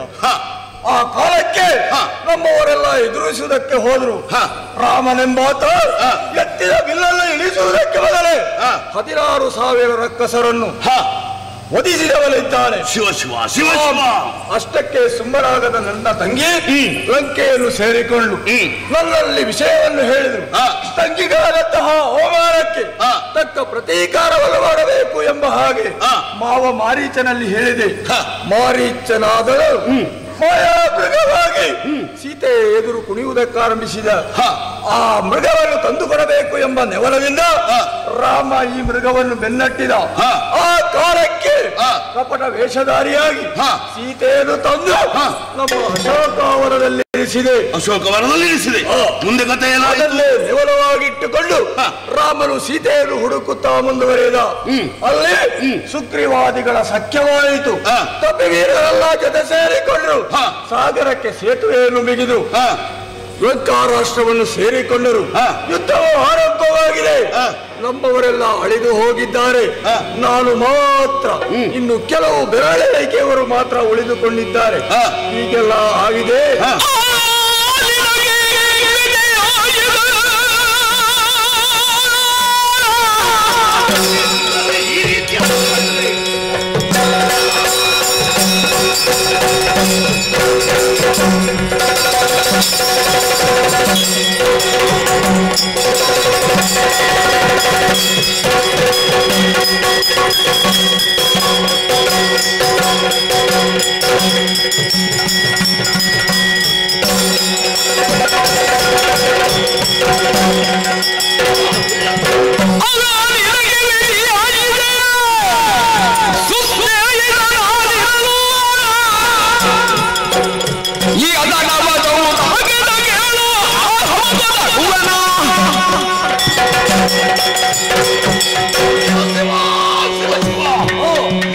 ವಿಚಿತ್ರವಾದಂತಹ ಮಾತನಾಡುತ್ತಾ ಇದ್ದಿ ಮಿತ್ರ. ಏನು ವಿಧಿ ನಿನ್ನ ಮಾತನ್ನು ಕೇಳುವವ ಸರಿ. ಈ ಆಸ್ಥಾನದಲ್ಲಿ ಪಂಚಾಂಗ ಭಟ್ಟನಿಸಿಕೊಂಡವ ಆ ವಿಧಿ ನಿನ್ನಲ್ಲಿ ಈ ರೀತಿಯಾದಂತಹ ಆಟವನ್ನು ಆಡಿದನೆ. ನಿನ್ನಲ್ಲಿ ಸೇಡನ್ನು ತೀರಿಸುವುದಕ್ಕಾಗಿ ರಾಮ ಲಕ್ಷ್ಮಣ ಕಪಿ ಸೇನೆಯನ್ನು ಸೇರಿಸಿಕೊಂಡು ಶರದಿಗೆ ಸೇತುವನ್ನು ಬಲಿದ. ವಿಶಾಲವಾದಂತಹ ಸಮುದ್ರಕ್ಕೆ ಸೇತುವನ್ನು ಬಲಿಯುವಂತಹ ಸಾಮರ್ಥ್ಯ ಕಪಿಗಳಿಗೂ ಮಾನವರಿಗೂ ಇದೆ ಅಂತಾದ್ರೆ ಇದು ವಿಚಿತ್ರವೇ ಹೌದು. ಬಂದಂತಹ ಕಪಿಗಳು ಯುದ್ಧವನ್ನು ಸಾರಿದರೆ ಮಾನವರಲ್ಲಿ ಯುದ್ಧ ಮಾಡುವುದಕ್ಕೆ ಹೋದ್ರೆ ಮುಂದಿನ ಕತೆ ನನಗೇನು ಗೊತ್ತಾಗಲಿಲ್ಲ. ಯಾಕೆ ಗೊತ್ತಾ? ವೀರಾದಿ ವೀರರಂತಹ ನಿನ್ನ ತಮ್ಮ ಕುಂಭಶ್ರವಣ, ಆಮೇಲೆ ಅತಿಕಾಯ, ಇಂದ್ರಾರಿ ಇವರೆಲ್ಲ ನಿನಗಾಗಿ ಪ್ರಾಣವನ್ನೇ ತ್ಯಜಿಸುವವರು ಅಂತವರಿದ್ದು ಈ ರೀತಿ ಆಯ್ತ ನಿನಗೆ ಏನ್ ಮಾಡಿದ್ರು ಅವರೆಲ್ಲ? ಪ್ರಾಣ ಸಕನೆಗೆ ಮನುಜರು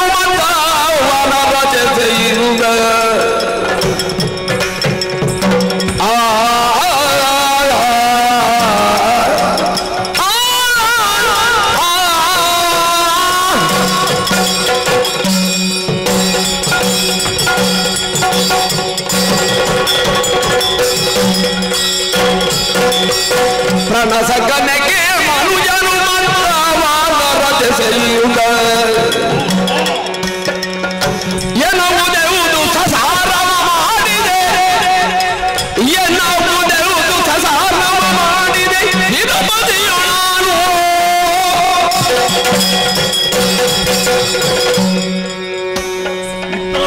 ರಾವಣೇಶ್ವರ ಇದ್ದಾರೆ, ಎಲ್ಲರೂ ಪರಾಕ್ರಮವಂತರೇ ನಮ್ಮಲ್ಲಿದ್ದಾರೆ.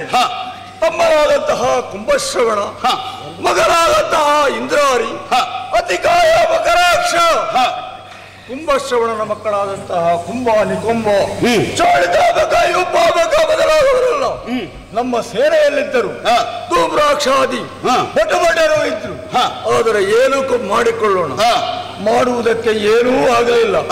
ಬಂದಂತಹ ಮಾಲವರು ಓಡಾರು ಎಲ್ಲರೂ ಸೇರಿ ಈ ನಮ್ಮ ವೀರಾದಿ ವೀರರನ್ನೆಲ್ಲ ಮತ್ತೆ ಬಾರದ ಲೋಕಕ್ಕೆ ಕಳಿಸಿದವರಿದ್ದಾರೆ. ಈಗ ನೀನು ಒಂಟಿಯಾಗಿದ್ದೀಯಾ?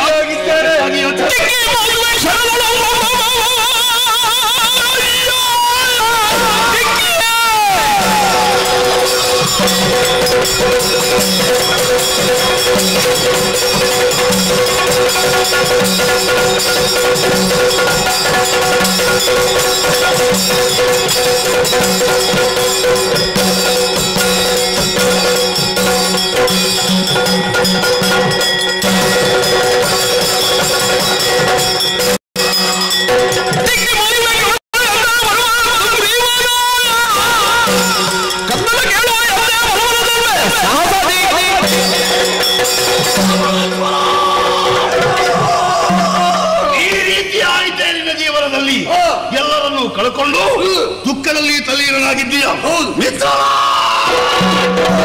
ಯಾವತ್ತೂ ಕಣ್ಣೀರಿಳಿಸಬಾರದು ಎಂಬ ಅಭಿಪ್ರಾಯವನ್ನು ನಾನು ಹೊಂದಿದವ. ಬಾಲ್ಯದಲ್ಲಿ ನಾವು ಜೊತೆ ಜೊತೆಯಾಗಿದ್ದವರು. ಅಯ್ಯ, ಯೋಚನೆ ಮಾಡಬೇಡ. ಗತಿ ಇಲ್ಲದಂತಹ ಸಮಯದಲ್ಲಿ ಯಾರು ಗತಿ ಇರ್ತಾರೆ? ನಿರ್ಗತಿಗರಿಗೆ ದೇವರೇ ಗತಿ. ಈ ಹೊತ್ತಿನಲ್ಲಿ ನಾನಿದ್ದೇನೆ. ಮೊದಲೊಂದು ವಿಷಯ ನನ್ನಲ್ಲಿ ಹೇಳ್ತಿದ್ದೆ, ನಾನು ಬರ್ತಿದ್ದೆ, ಆ ಮಾನವರಲ್ಲಿ ಕಾದಾಡ್ತಿದ್ದೆ, ಕಪಿ ಸೇನೆಯನ್ನು ನಾಶ ಮಾಡ್ತಿದ್ದೆ. ಜಯ ಲಲನೆ ಎಂಬವಳ ತುರುಬಿಗೆ ಕೈ ಇಕ್ಕಿ ಹೇಳಿಕೊಂಡು ಬರ್ತಿದ್ದೆ. ನಿನ್ನ ಸೇನೆ, ನಿನ್ನ ಮಕ್ಕಳು, ನಿನ್ನ ತಮ್ಮ ಎಲ್ಲರೂ ಜೀವಂತವಾಗಿ ಉಳಿದು ನಿನ್ನ ಸೇವೆಯನ್ನು ಮಾಡ್ತಾ ಇದ್ರು. ಆದ್ರೆ ಏನು ಮಾಡೋಣ, ಕಾಲಘಟ್ಟ ಮೀರಿ ಹೋಗಿದೆ. ಇನ್ನು ತಡ ಮಾಡುವುದಲ್ಲ, ರಾಮ ಲಕ್ಷ್ಮಣರನ್ನು ಕೊಲ್ಲುವುದಕ್ಕೆ ನಾನಿದ್ದೇನೆ. ಮಿತ್ರ, ಎಲ್ಲರೂ ಹೋಗುವಾಗ ಇದೇ ಮಾತುಗಳನ್ನಾಡಿ ಹೋದವರು ಕೇವಲ ಬರಿಯ ಮಾತಿನಿಂದ ಹೇಳಿ ಅವರನ್ನು ಗೆದ್ದು ಕೊಡುತ್ತೇನೆ ಅಂತ ಹೇಳಿದ್ರೆ ಸಾಕಾಗುವುದಿಲ್ಲ. ಈಗ ಮಾನವರಿಗೆ ಭರವಸೆ ಎಂಬುದೇ ಬಗೆಯಾಗಿ ಕಪಿಗಳಿದ್ದಾರ.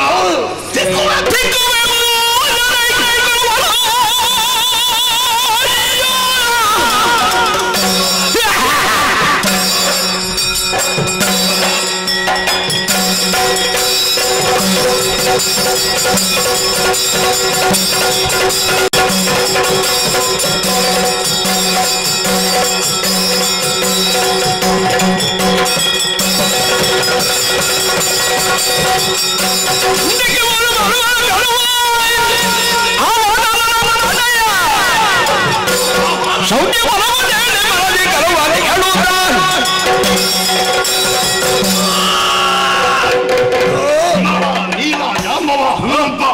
ಮುಂತಾದವರೆಲ್ಲ ವಿಜೃಂಭಿಸ್ತಾ ಇದ್ದಾರೆ ಆ ವೈರಿಗಳ ಪಾಳೆಯಲ್ಲಿ. ಯೋಚನೆ ಮಾಡಬೇಡ, ರಣಭೂಮಿಯನ್ನು ಸೇರಿದಂತಹ ನಾನು ಒಂದೊಂದು ಮಂಗಗಳ ಬಾಲನ್ನು ಹಿಡಿದು ಅದನ್ನು ಕಪ್ಪಳಿಸ್ತೇನೆ. ಅವುಗಳ ಮುಸುಡನ್ನು ಬಂಡೆಗೆ ತಿಕ್ಕಿ ಅವುಗಳ ವಂಶವನ್ನು ನಾಶ ಮಾಡಿಬಿಡ್ತೇನೆ. ರಾಮ ಲಕ್ಷ್ಮಣನನ್ನು ಕೊಲ್ತೇನೆ. ಇದು ಸತ್ಯ ಸತ್ಯ ಸತ್ಯ. ಮುಕ್ಕುತ್ತಾರೆ, ಗೋಪಿಗಳೆಲ್ಲ ತಿಕ್ಕುತ್ತಾರೆ ಎಂಬುದಾಗಿ ಮಾತುಗಳಿಂದ ಧೈರ್ಯದ ಮಾತು ಹೇಳುತ್ತಿ. ಈ ಮಾತುಗಳನ್ನು ಕೇಳಿ ಕೇಳಿ ನನಗೆ ಸಾಕಾಗಿದೆ. ಕೇವಲ ಮಾತಿನಿಂದ ನನಗೆ ಭರವಸೆ ಬರುವುದಿಲ್ಲ. ನಿನಗೆ ವಿಶ್ವಾಸ ಬರಲಿಕ್ಕೆ ಯಾಕೆ? ಯಾಕೆ ನಿನ್ನ ಮಕ್ಕಳು ಅದರಲ್ಲಿ ನೀವು ಇಂದ್ರಾರಿ, ಅವ ಸಾಮಾನ್ಯನಲ್ಲ. ನಿನ್ನನ್ನೇ ಒಂದೊಂದಾಗಿ ಬಿಡಿಸಿದವ ಅಲ್ವಾ? ಹೌದು. ಅಂತಹ ಇಂದ್ರಾರಿ ನಿನಗೆ ಮಾತು ಕೊಟ್ಟಿದ್ದಾನೆ, ಭಾಷೆ ಹಾಕಿದ್ದಾನೆ, ಯುದ್ಧ ಭೂಮಿ ಸೇರಿದ್ದಾನೆ. ಆದ್ರೆ ಏನು ಮಾಡೋಣ? ಕಾಡಾಕಾಡಿಯಾಗಿ ಹೋರಾಡಿ ಅಲ್ಲಿ ಪ್ರಾಣವನ್ನು ತೆಗೆಸಿದ್ದಾನೆ. ಅದಕ್ಕಾಗಿ ಅಲ್ವ ದುಃಖ ನಿನಗೆ? ನಾನಿದ್ದೇನೆ. ಅಂತಹ ದುಃಖ ಇನ್ನು ಮುಂದೆ ಬರುವುದಿಲ್ಲ. ನೋಡು, ಇಲ್ಲಿ ಬಾ.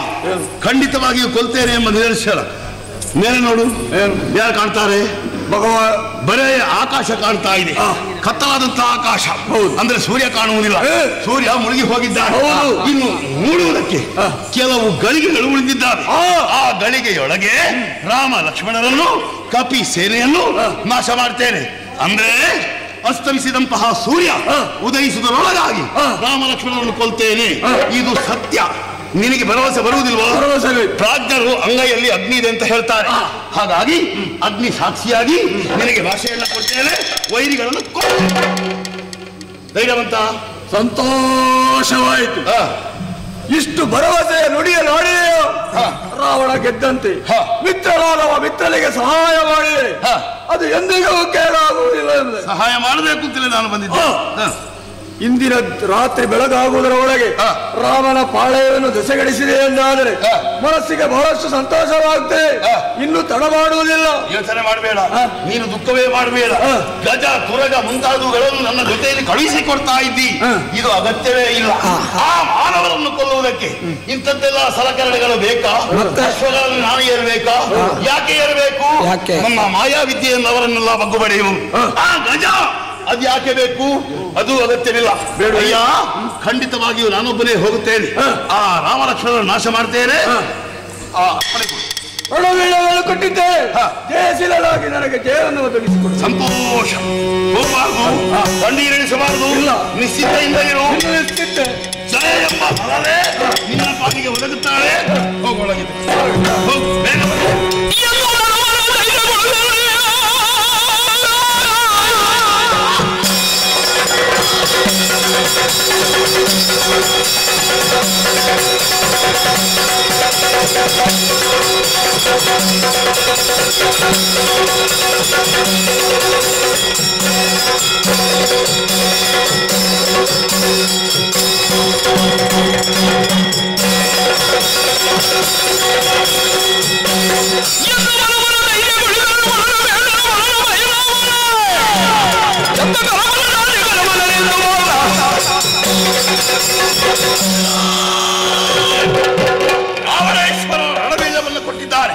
ಅದನ್ನು ಪ್ರೀತಿಯಿಂದ ಸ್ವೀಕಾರ ಮಾಡಿದ್ದೇನೆ. ಕೈಯಲ್ಲಿ ಆಯುಧವನ್ನು ಧರಿಸಿದ್ದೇನೆ. ಮತ್ತೆ ಕೆಲವೊಂದು ಸೇನೆಯನ್ನು ನನ್ನ ಜೊತೆ ಕಳುಹಿಸಿಕೊಟ್ಟಿದ್ದಾರೆ. ಯಾಕೆ? ಆ ಕಪಿಗಳನ್ನು ಹುಡುಕುವುದಕ್ಕೆ, ರಾಮ ಲಕ್ಷ್ಮಣರನ್ನು ಹುಡುಕುವುದಕ್ಕೆ. ಇನ್ನೂ ತಡಮಾಡುವುದಿಲ್ಲ. ಆದಷ್ಟು ಬೇಗನೆ ಗಂಭೀರ ಹೆಜ್ಜೆಯಲ್ಲಿಟ್ಟು ರಣಭೂಮಿಯನ್ನು ಪ್ರವೇಶ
ತಲೆ ಕೆಟ್ಟು ಹೋಯ್ತಲ್ಲ ನಂದು. ಯಾಕೆ? ಇಲ್ಲ ಹೇಳಬೇಕು, ಹೇಳದೇ ಇರಬೇಕು. ಅಲ್ಲ, ಹೇಳುವುದೇ ಇಲ್ಲ ಅಂತಾದ್ರೆ ತಲೆ ಕೆಟ್ಟದ್ದು ಅಂತ ಹೇಳುದು ಯಾಕೆ? ಹೇಳದೇ ಇದ್ರೆ ಕಾರ್ಯ ಕೆಟ್ಟು ಹೋಗ್ತದೆ ಅಲ್ವೇ? ಹಾಗಾದ್ರೆ ಹೇಳು. ಹನುಮ, ಇದು ರಾಮದೇವರಿಗೆ ಆಪತ್ತು ಒದಗಿ ಬರ್ತದೆ ಅನ್ನೋದಂತೆ ಸಂದೇಹ ನನಗೆ. ರಾಮದೇವರಿಗೆ? ಹೌದು. ಆಪತ್ತು? ಹೌದು. ಯಾರಿಂದಯ್ಯ? ಅಯ್ಯೋ, ಇದು ಲಂಕಾಧಿಪತಿ ರಾವಣೇಶ್ವರ ಸೀತಾ ವ್ಯಾಜ್ಯದಿಂದಾಗಿ ಯುದ್ಧಕ್ಕೆ ಸಿದ್ಧನಾಗಿದ್ದಾನೆ. ಪ್ರಭು ರಾಮಚಂದ್ರನು ಹೇಗಾದರೂ ಸದೆ ಬಡಿಯಬೇಕು ಎನ್ನುವಂತೆ ಉದ್ದೇಶ. ಇಂದ್ರಾರಿ ಅಂತವರು ಸತ್ತಿದ್ದಾರೆ, ಇನ್ನು ಸ್ವಲ್ಪ ಹೊತ್ತಿರುವುದು, ನಿನಗೆ ತಲೆ ಬಿಸಿ ಪ್ರಾರಂಭ ಆಯ್ತು. ಅಯ್ಯ, ಈ ವೇಳೆಯಲ್ಲಿ ತಲೆ ಬಿಸಿ ಆಗದಿತ್ತು ನಾನು ಏನು? ಅವನಲ್ಲಿ ಎಂತದ್ದುಂಟು ಇನ್ನು? ಯಾರಲ್ಲಿ? ರಾವಣ ಸಾಯ್ಲಿಕ್ಕೆ ಮಾತ್ರ ಬಾಕಿ ಇರುವುದು. ಯಾರು ಹೇಳಿದ್ದು? ಮತ್ತೆ ಈಗ ಇಂದ್ರಾರಿ ಸತ್ತ ಹಾಗೆ ರಾವಣನ ಸತ್ತು ಹೋಗ್ತಾನೆಯೇ? ಹೋಗಲಾರನೇ. ಇಲ್ಲ. ಯಾಕೆ? ಅವನ ಬಲ ಮುಗಿದಿಲ್ಲ. ಯಾವುದದು ಗೊತ್ತಿಲ್ಲದೆ ಇರುವ ಬಲ ನಮಗೆ? ನಿನಗೆ ಗೊತ್ತಾಗಿಲ್ಲ? ನಾನು ಹೇಳಿಲ್ಲ. ನೀನು ಹೇಳಲಿಲ್ಲ. ರಾವಣನಿಗೆ ಇಂದ್ರನಿಗೆ ಸತ್ತ ಹಾಗೆ ಎಲ್ಲ ಬಲ ಅಳಿದು ಹೋಗಿಲ್ಲ, ಮತ್ತೆ ಇನ್ನೂ ಉಂಟು. ಯಾವುದು? ನಮಗೆ ಕಣ್ಣಿಗೆ ಕಾಣದಿರುವಂತಹ ವಿಶೇಷವಾದಂತಹ ಶಕ್ತಿ ಅವನುಂಟು. ಎಂತದ್ದು? ಗೆಳೆಯ. ಯಾರು? ನಿನಗೆ ಗೊತ್ತಾಗಿಲ್ಲ? ಅವನೇ ಮಹಿರಾವಣ ಅಂತ ಅವನ ಹೆಸರು. ಎಲ್ಲಿ ಅವ? ಪಾತಾಳದವ. ರಾವಣನ ಗೆಳೆಯ ಅವನು. ಈ ಗೆಳೆಯರಿವರು ಮಾತಾಡಿಕೊಂಡು ಒಪ್ಪಂದಕ್ಕೆ ಬಂದಿದ್ದಾರೆ. ಹೇಗಾದ್ರೂ ಮಾಡಿ ರಾಮನನ್ನು ಕೊಲ್ಲುತ್ತೇನೆ ಎಂದು ಭಾಷೆ ಕೊಟ್ಟಿದ್ದಾನೆ ಮೈರಾವಣ. ನಿನಗೆ ಗೊತ್ತಾದ ಹೇಗೆ? ನಾನು ಹೇಳಿಲ್ವಾ? ನಾನು ಹಾಗೆ ತಿಳ್ಕೊಂಡಿದ್ದಲ್ಲ. ನನ್ನ ಮಡದಿ ಸರಮೆ ಬಂದು ಹೇಳಿದಳು. ನಿನ್ನೆ ನಡೆದಂತಹ ಎಲ್ಲಾ ವೃತ್ತಾಂತಗಳನ್ನು ಆ ಸರಮೆ ಎಲ್ಲ ವಿಷಯ ನನಗೆ ಹೇಳಿದ್ದಾಳೆ. ಹೇಗಾದ್ರೂ ಮಾಡಿ ರಾಮದೇವರನ್ನು ಆಪತ್ತಿನಿಂದ ಬದುಕಿಸಬೇಕು. ನೋಡು, ಬರುವಾಗ ನೀನು ಹೆಂಡತಿಯನ್ನು ಕರ್ಕೊಂಡು ಬರ್ತಿದ್ರೆ ಇಂಥದ್ದೆಲ್ಲ ನಮಗೆ ತಿಳಿಯುತ್ತಿತ್ತ? ಹೆಂಡತಿಯನ್ನು ಅಲ್ಲಿ ಬಿಟ್ಟ ಕಾರಣ ಸುದ್ದಿ ಬರ್ತದೆ ನೋಡು. ಅವಳು ಹೇಳಿದ್ದನಿಗೆ. ಅದಕ್ಕಾಗಿ ಹೆದರ್ತೀರಾ ನೀವು?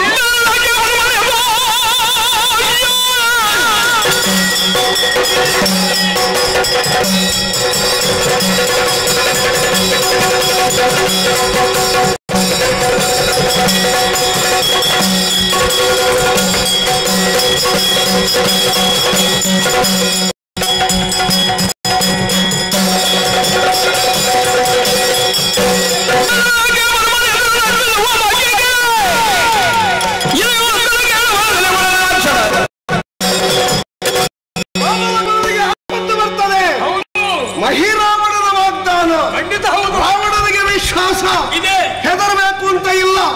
ಬಾಣದ ಕೋಟೆಯನ್ನು ರಚನೆ ಮಾಡಿ ಸಮಸ್ತ ಕಪಿ ಕಟಕದ ಜೊತೆಯಲ್ಲಿ ರಾಮಲಕ್ಷ್ಮಣರನ್ನು ನಾನು ಕಾಯ್ತೇನೆ. ಹೌದೇ? ಇದು ಎಲ್ಲಿಂದ ಎಲ್ಲಿಯವರೆಗೆ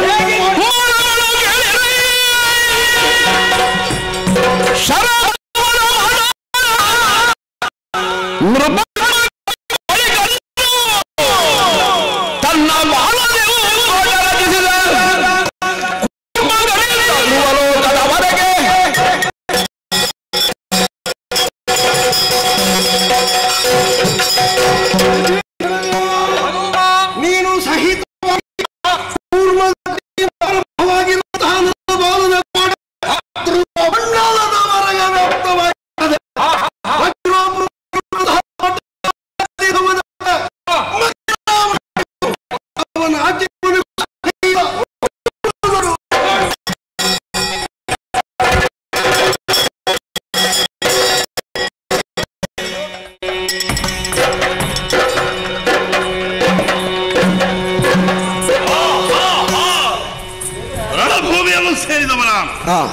ಇಲ್ಲಿ ಬಂದು ನೋಡಿದರೆ ರಾಮಲಕ್ಷ್ಮಣರು ಕಾಣುವುದೇ ಇಲ್ವಲ್ಲ, ಕಪಿಗಳು ಪತ್ತೆ ಇಲ್ಲ.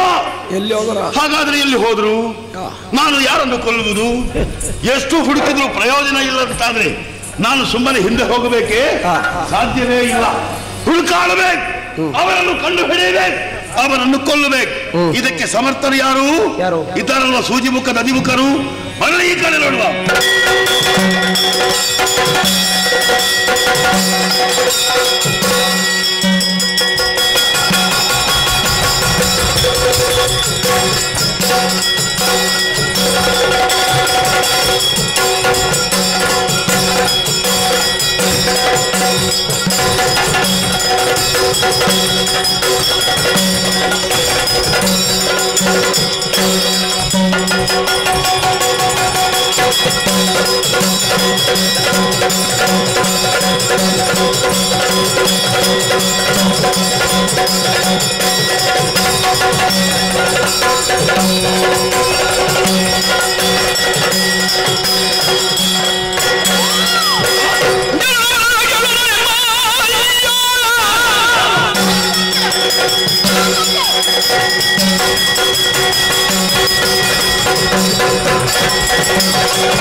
ಅವಸರದ ಕೆಲಸವಾಗಬೇಕಾಗಿದೆ.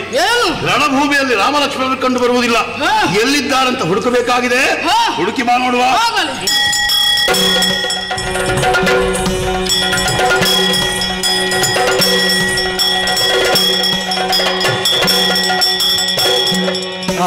ಕೋಟೆಯನ್ನು ಕಾಣುತ್ತಾ ಇದೆ. ಅದನ್ನು ಒಡೆಯನಲ್ಲಿ ಹೇಳಬೇಕು. ಅದರಿಂದ ಅಲ್ಲಿಗೆ ಹೋಗು. ಏನು ಅಲ್ಲಿ ಒಂದು ದೊಡ್ಡ ಕೋಟೆ ಕಾಣ್ತಾ ಇದೆ. ರಾಮಲಕ್ಷ್ಮಣರು ಕಾಣುವುದಿಲ್ವಾ? ಕಾಣುವುದೇ ಇಲ್ಲ. ಕೋಟೆ ಎಷ್ಟು ದೊಡ್ಡದಿದೆ? ಅದು ಮೇಲಿಂದ ಕಾಣಿದ್ರೆ ಮೇಲೆ ಕಾಣುವುದಿಲ್ಲ. ಹೌದಾ? ಕೆಳಗಿಂದ ನೋಡಿದ್ರೆ ಕೆಳಗೆ ಸಹ ಕಾಣುವುದೇ ಇಲ್ಲ. ತುದಿ ಕೂಡ ಕಾಣುವುದಿಲ್ಲ. ಬಲಿಷ್ಠವಾದಂತಹ ಕೋಟೆ. ಮುರಿಯುವುದಕ್ಕೆ ನಿನ್ನಲ್ಲಿ ಸೂಜಿ ಇಲ್ವಾ? ಪ್ರಯೋಗ ಮಾಡು ನೋಡುವ.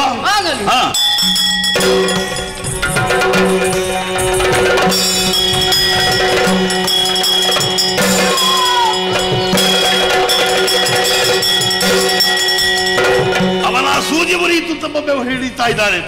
ಇವ ಇಲ್ಲಿ ಹೋಗಿದ್ದಾನೆ. ನದಿ ಮುಖ ಬರಿ ನೋಡುವ.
ಕರೆಗೆ ಮಾನ್ಯತೆ ಓಡೋಡಿಕೊಂಡು ಬಂದಿದ್ದೇನೆ.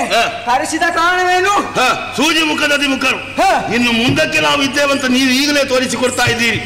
ಈ ಹೊತ್ತಿನಲ್ಲಿ ಆ ರಾಮಲಕ್ಷ್ಮಣ ನನಗೆ ಅಗತ್ಯವಿದೆ. ಎಲ್ಲಿದ್ದಾರೆ ಹುಡುಕಿ ಬಾ ನೋಡುವ. ಸರಿ. ಏನೋ ದೊಡ್ಡ ಕೋಟೆ ಅಂತ ಉಂಟು. ಹೌದಾ? ಆದ್ರೆ ರಾಮಲಕ್ಷ್ಮಣರು ಕಾಣುವುದಿಲ್ಲ.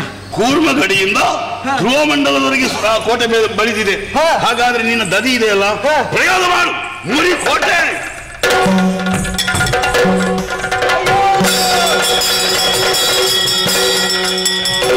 ಪ್ರಯೋಜನವಿಲ್ಲ. ಇಬ್ರು ಹಾಳಾಗಿ ಹೋದ್ರು. ಈಗ ಏನು ಮಾಡೋಣ? ಮೋಸಗೊಳಿದಿ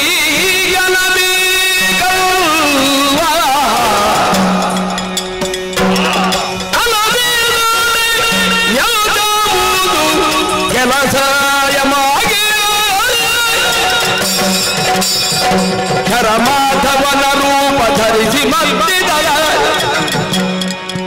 ದುರ್ಗಮರುತ ಜಲ ಬಳಿಗೆ ಪ್ರಯತ್ನಪಟ್ಟು ಪ್ರಯೋಜನವಾಗಲಿಲ್ಲ. ಅದೆಲ್ಲ ಯೋಚನೆ ಮಾಡುವುದು ನಾನು. ಈ ರಣಭೂಮಿಯ ಮಧ್ಯೆ ಇಂಥದ್ದೊಂದು ಕೋಟೆ ಹೇಗೆ ಬಂತು? ನಾನು ನೋಡಿದ್ದೇ ಇಲ್ಲ. ಕೋಟೆ ಬರಬೇಕಾದ್ರೆ ಏನಾದರೂ ಒಂದು ಬಲವಾದಂತಹ ಕಾರಣವಿರಲೇಬೇಕಲ್ವಾ? ನನಗೆ ಗೊತ್ತಾಯಿತು. ಎಲ್ಲವೂ ಚೆನ್ನಾಗಿ ಅರ್ಥವಾಗುತ್ತಾ ಇದೆ. ಈ ರಣಭೂಮಿಯ ಮಧ್ಯೆ ರಾಮ ಲಕ್ಷ್ಮಣರನ್ನು ಕಪಿಸೇನೆಯನ್ನು ಉಳಿಸಿಕೊಳ್ಳುವುದಕ್ಕಾಗಿ ಮಂಗವೊಂದು ಕೋಟೆ ಬಲಿದಿದೆ. ಇದಕ್ಕೆ ಕಾರಣ ನಮ್ಮವರೇ ಆದಂತಹ ವಿಭೀಷಣ. ಅವನ ಮಾತನ್ನು ಕೇಳಿ ಈ ರೀತಿಯಾಗಿ ಇದೆ. ಇದನ್ನು ಮುರಿಯಬೇಕು ಅಂತಾದ್ರೆ ಏನು ಮಾಡಬೇಕು? ನಾನು ವಿಭೀಷಣನಾಗಿ ಹೋಗಬೇಕು. ನಮ್ಮ ಮಾತಿನಿಂದ ಮಂಗನನ್ನು ಮರಳು ಮಾಡಬೇಕು. ಕೋಟೆಯನ್ನು ಬಿಚ್ಚಿಸಿ ಆಮೇಲೆ ರಾಮ ಲಕ್ಷ್ಮಣರನ್ನು ಕೊಲ್ಲಬೇಕು. ನೋಡ್ತೀರಾ ನನ್ನ ವೇಷ? ನೋಡಿ ನನ್ನ ವೇಷ.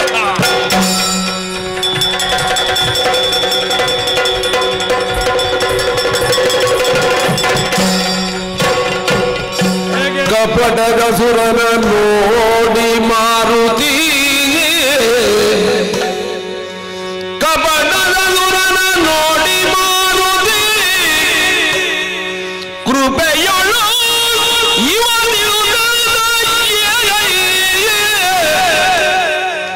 ನಿಪುಣ ನೀ ಒಳಗಿರುವುದ ಹೊರಗೈದೌದು ಯಾಕೆ ನಾನು ನೀ ಒಳಗಿರುವುದ ಹೊರಗೆ ಐದೌದು ಯಾಕೆ ನಾನು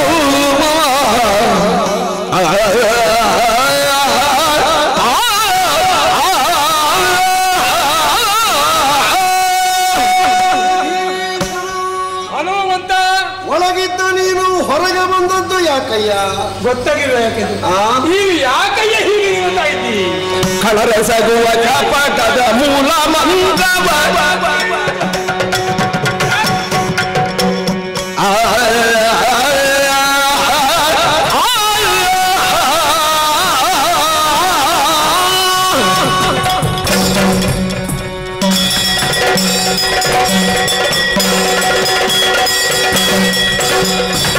ಕಳರಸಗುವ ಕಪಟದ ಮೂಲ ಮಂತ್ರವ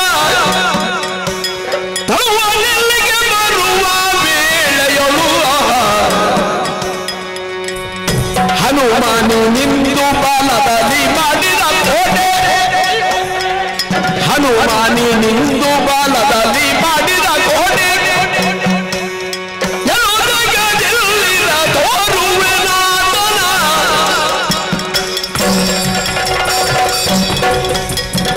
ಕಳರಸಗುವ ಕಪಟದ ಮೂಲ ಮಂತ್ರವ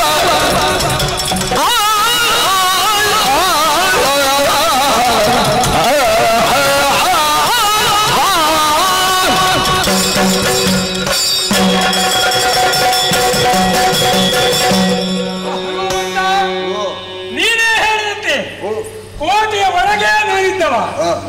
ಹೇಗೆ ಹೊರಗೆ ಬಂದೆ? ಯಾಕೆ ಹೊರಗೆ ಬಂದೆ? ಅನಿವಾರ್ಯ ಸ್ಥಿತಿ ನಿರ್ಮಾಣವಾದಾಗ ಹೊರಗೆ ಬಾರದೆ ವಿಧಿ ಇಲ್ಲ.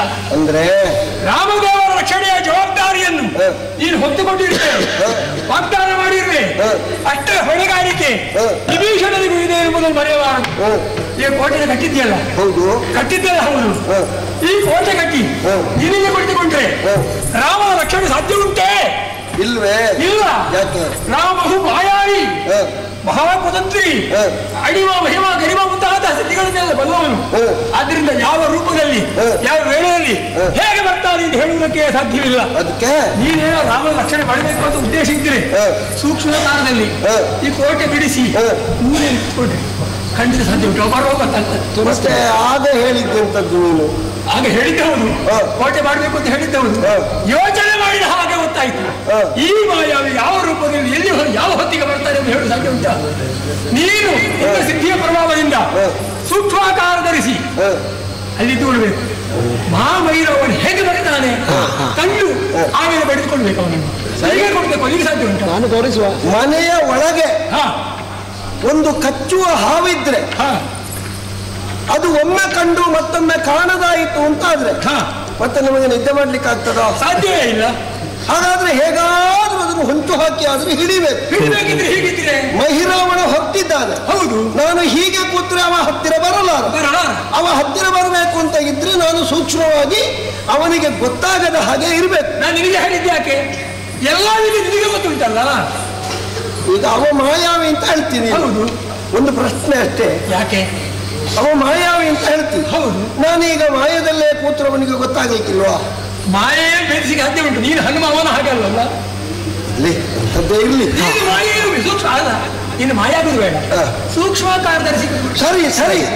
ರಾಮ ಲಕ್ಷ್ಮಣನ ಮಂಚವನ್ನು ಪ್ರತ್ಯೇಕವಾಗಿ ಇರಿಸಿ ನಾನು ದೂರ ನಿತ್ರೆ ಇದನ್ನು ಕಂಡು ಇಲ್ಲಿಗೆ ಬರ್ತಾನೆ. ಬಂದಾಗ ಅವನನ್ನು ಮುಗಿಸುವ. ಸರಿ, ಕೋಟೆ ತೆಗೆದಿದ್ದಾನೆ.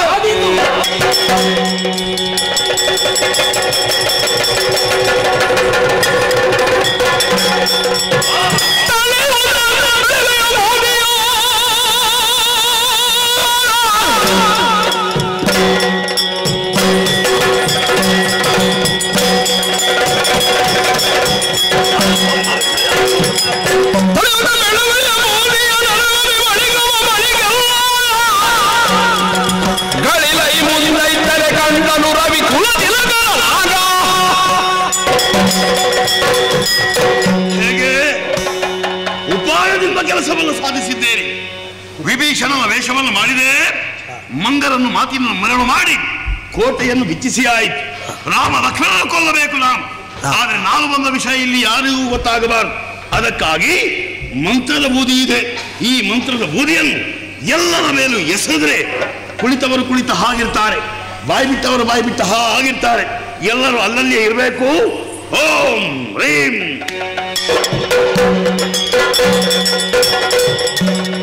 ಯಾರಿಗೂ ಗೊತ್ತಾಗಲಿಕ್ಕಿಲ್ಲ, ಎಲ್ಲರೂ ಅಲ್ಲಲ್ಲಿಯೇ ಇದ್ದಾರೆ. ಕಣ್ಣು ಬಿಟ್ಟವರು ಕಣ್ಣು ಬಿಟ್ಟ ಹಾಗಿದ್ದಾರೆ. ಇನ್ನು ರಾಮ ಲಕ್ಷ್ಮಣರು ಎಲ್ಲಿದ್ದಾರೆ ನೋಡ್ತೇನೆ.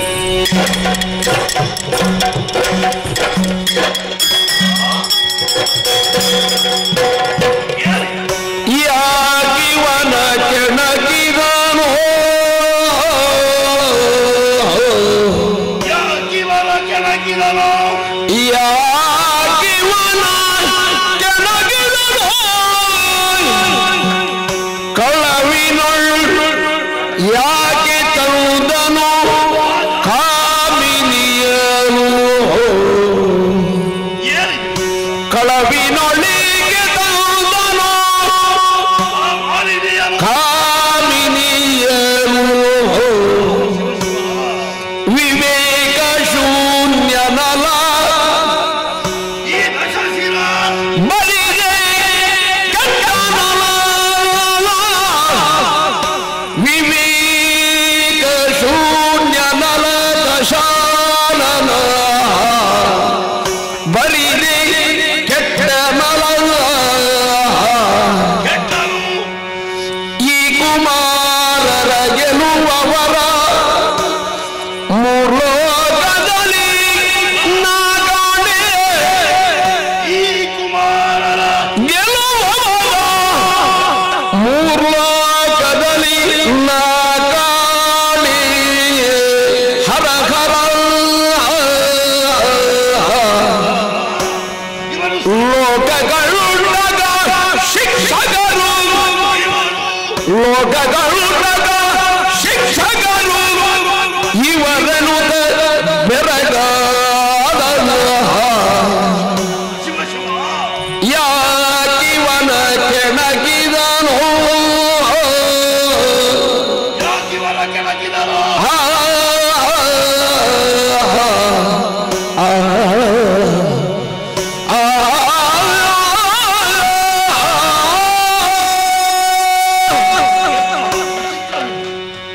ರಾಮ ಲಕ್ಷ್ಮಣರು ಹೇಗಿದ್ದಾರೆ ಎಂಬುದನ್ನು ನೋಡುವುದಕ್ಕೆ ಬಂದವರ. ಯಾಕೆ ನಮ್ಮವರಾದಂತಹ ದಶಕಂಠನಲ್ಲೇ ಅವರು ಆಡಿಸಿದವರಿವರು. ಇವರನ್ನು ಮೊದಲಾಗಿ ಒಮ್ಮೆ ನೋಡಬೇಕು ಅಂತ ಓಡೋಡಿಕೊಂಡು ಬಂದು ಇಲ್ಲಿ ನೋಡಿದ್ರೆ ಯಾಕೋ ಏನು ಅವರ ಮುಖದಲ್ಲಿರುವಂತಹ ತೇಜಸ್ಸನ್ನು ಕಾಣುವಾಗ ಮೈಯೆಲ್ಲ ಝುಮ್ಮನ್ನುತ್ತಾ ಇದೆ, ನಡುಕ ಹುಟ್ಟುತ್ತಾ ಇದೆ.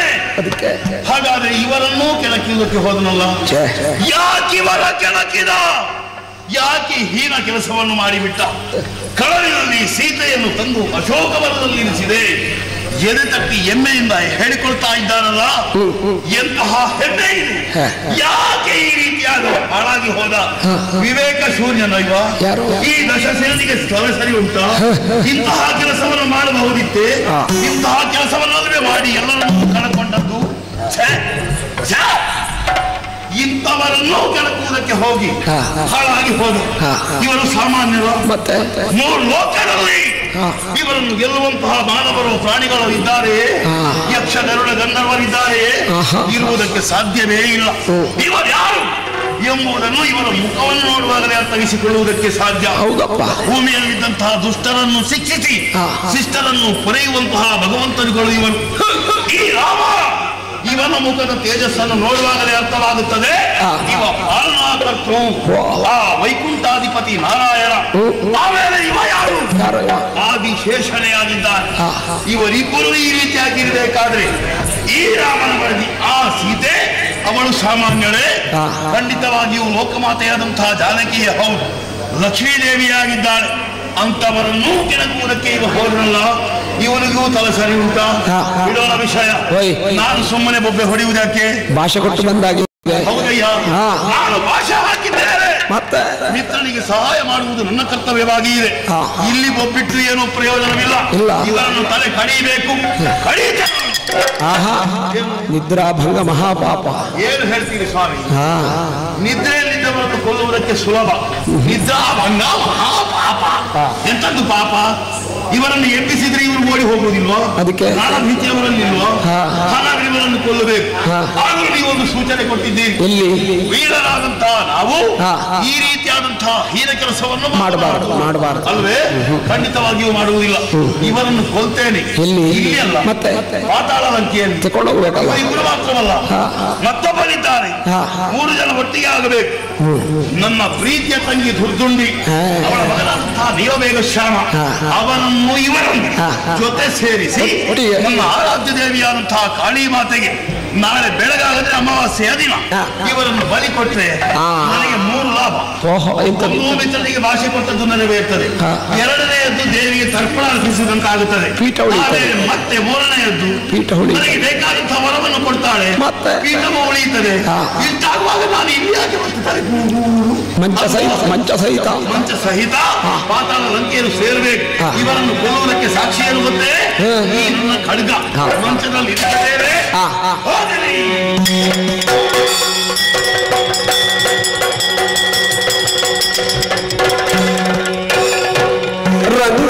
ರಂಗನಾಯಕ ರಾಜೀವಾಲೋಚನ ರಮಣಾದಿ ಬೆಳಗಾಯಿ ಲೋಕ ಅಂಗನೆ ಲಘುಮಿತ ಪದಿಯ ನೆಬ್ಬಿದುವಾಳ ಶೃಂಗಾರದ ನಿದ್ರಿ ಸಾಗಿರುವುದ ಅಂಗನೆ ಲಘುಮಿತ ಪದಿಯ ನೆಬ್ಬಿದುವಾಳು ಶೃಂಗಾರದ ನಿದ್ರಿ ಸಾಗಿರುವುದ.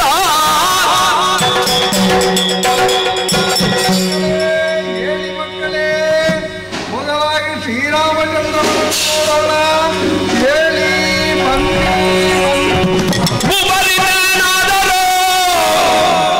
ಪವನ ಸುತ ಎಲ್ಲಿಗೈದೀಗ? ಈ ಮನೆಯ ಜಗಳೇನುದ ಬೆಳಗಿನಲ್ಲಿ ಇಲ್ಲ, ಮಂಚವೂ ಇಲ್ಲ. ಅದು ಸರಿ, ಹನುಮಂತ ಎಲ್ಲಿದ್ದಾನೆ? ಹನುಮಂತ, ಹನುಮಂತ, ಶೂ, ಚಿಟ್ಟಿ, ಕೇಸಂಪಟ್ಟಿ, ಉಂಡೆ ಇಲ್ಲ. ನೀನು ಇಲ್ಲೆತ್ತಬೇಕು ಕೂತ. ಇಲ್ಲಿ ಕೋಟೆ ಕಟ್ಟಿದ್ದ, ಹೌದಾ? ನಾವು ಒಳಗಿದ್ದೆವು. ಈಗ ಕೋಟೆ ದಿಕ್ಕಿಸಿ ಇಲ್ಲಿ ಕೂತಿದ್ದೇನೆ. ಎಂತ ವಿಷಯ? ಯಾರು? ಮೈರಾವಣಲ್ಲ, ಮೈರಾವಣನ ಅಪ್ಪ ಬಂದು. ಅಲ್ಲಿ ಏನಾಗಿದೆ ಗೊತ್ತುಂಟ? ರಾಮ ಲಕ್ಷ್ಮಣನು ಮಂಚ ಸಹಿತ ಕಾಣೆ ಆಗಿದ್ದಾರೆ.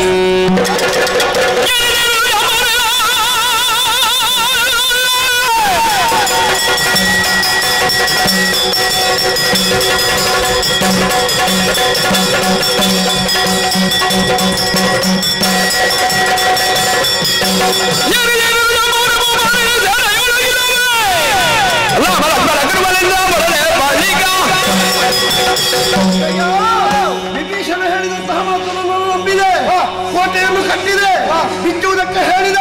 ಪರೋಕ್ಷವಾಗಿ ಅವರ ಮಂಚ ಇಲ್ಲದಾಗುವುದಕ್ಕೆ ಕಾರಣ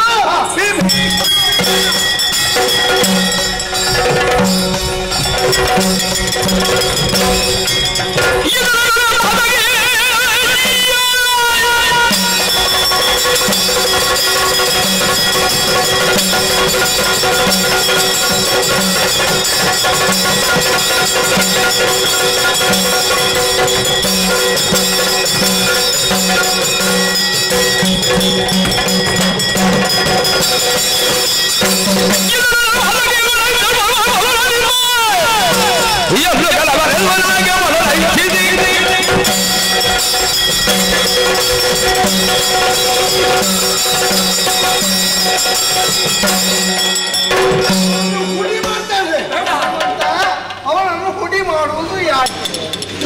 ಅಜ್ಜಯ್ಯ, ಸೀತಾಪಹಾರ ರಾವಣ ಮಾಡಿದ. ಹೌದು, ನಮ್ಮ ದೇವರು ಆ ಬಹಿರಾವಣನಿಂದ ಅಪಹೃತವಾಗುವುದಕ್ಕೆ ಕಾರಣ ಇವ ಹಾಕಿ ನಾನೇನು ಮಾಡಿದೆ? ಕೋಟೆಯನ್ನು ಕಟ್ಟಿದೆ.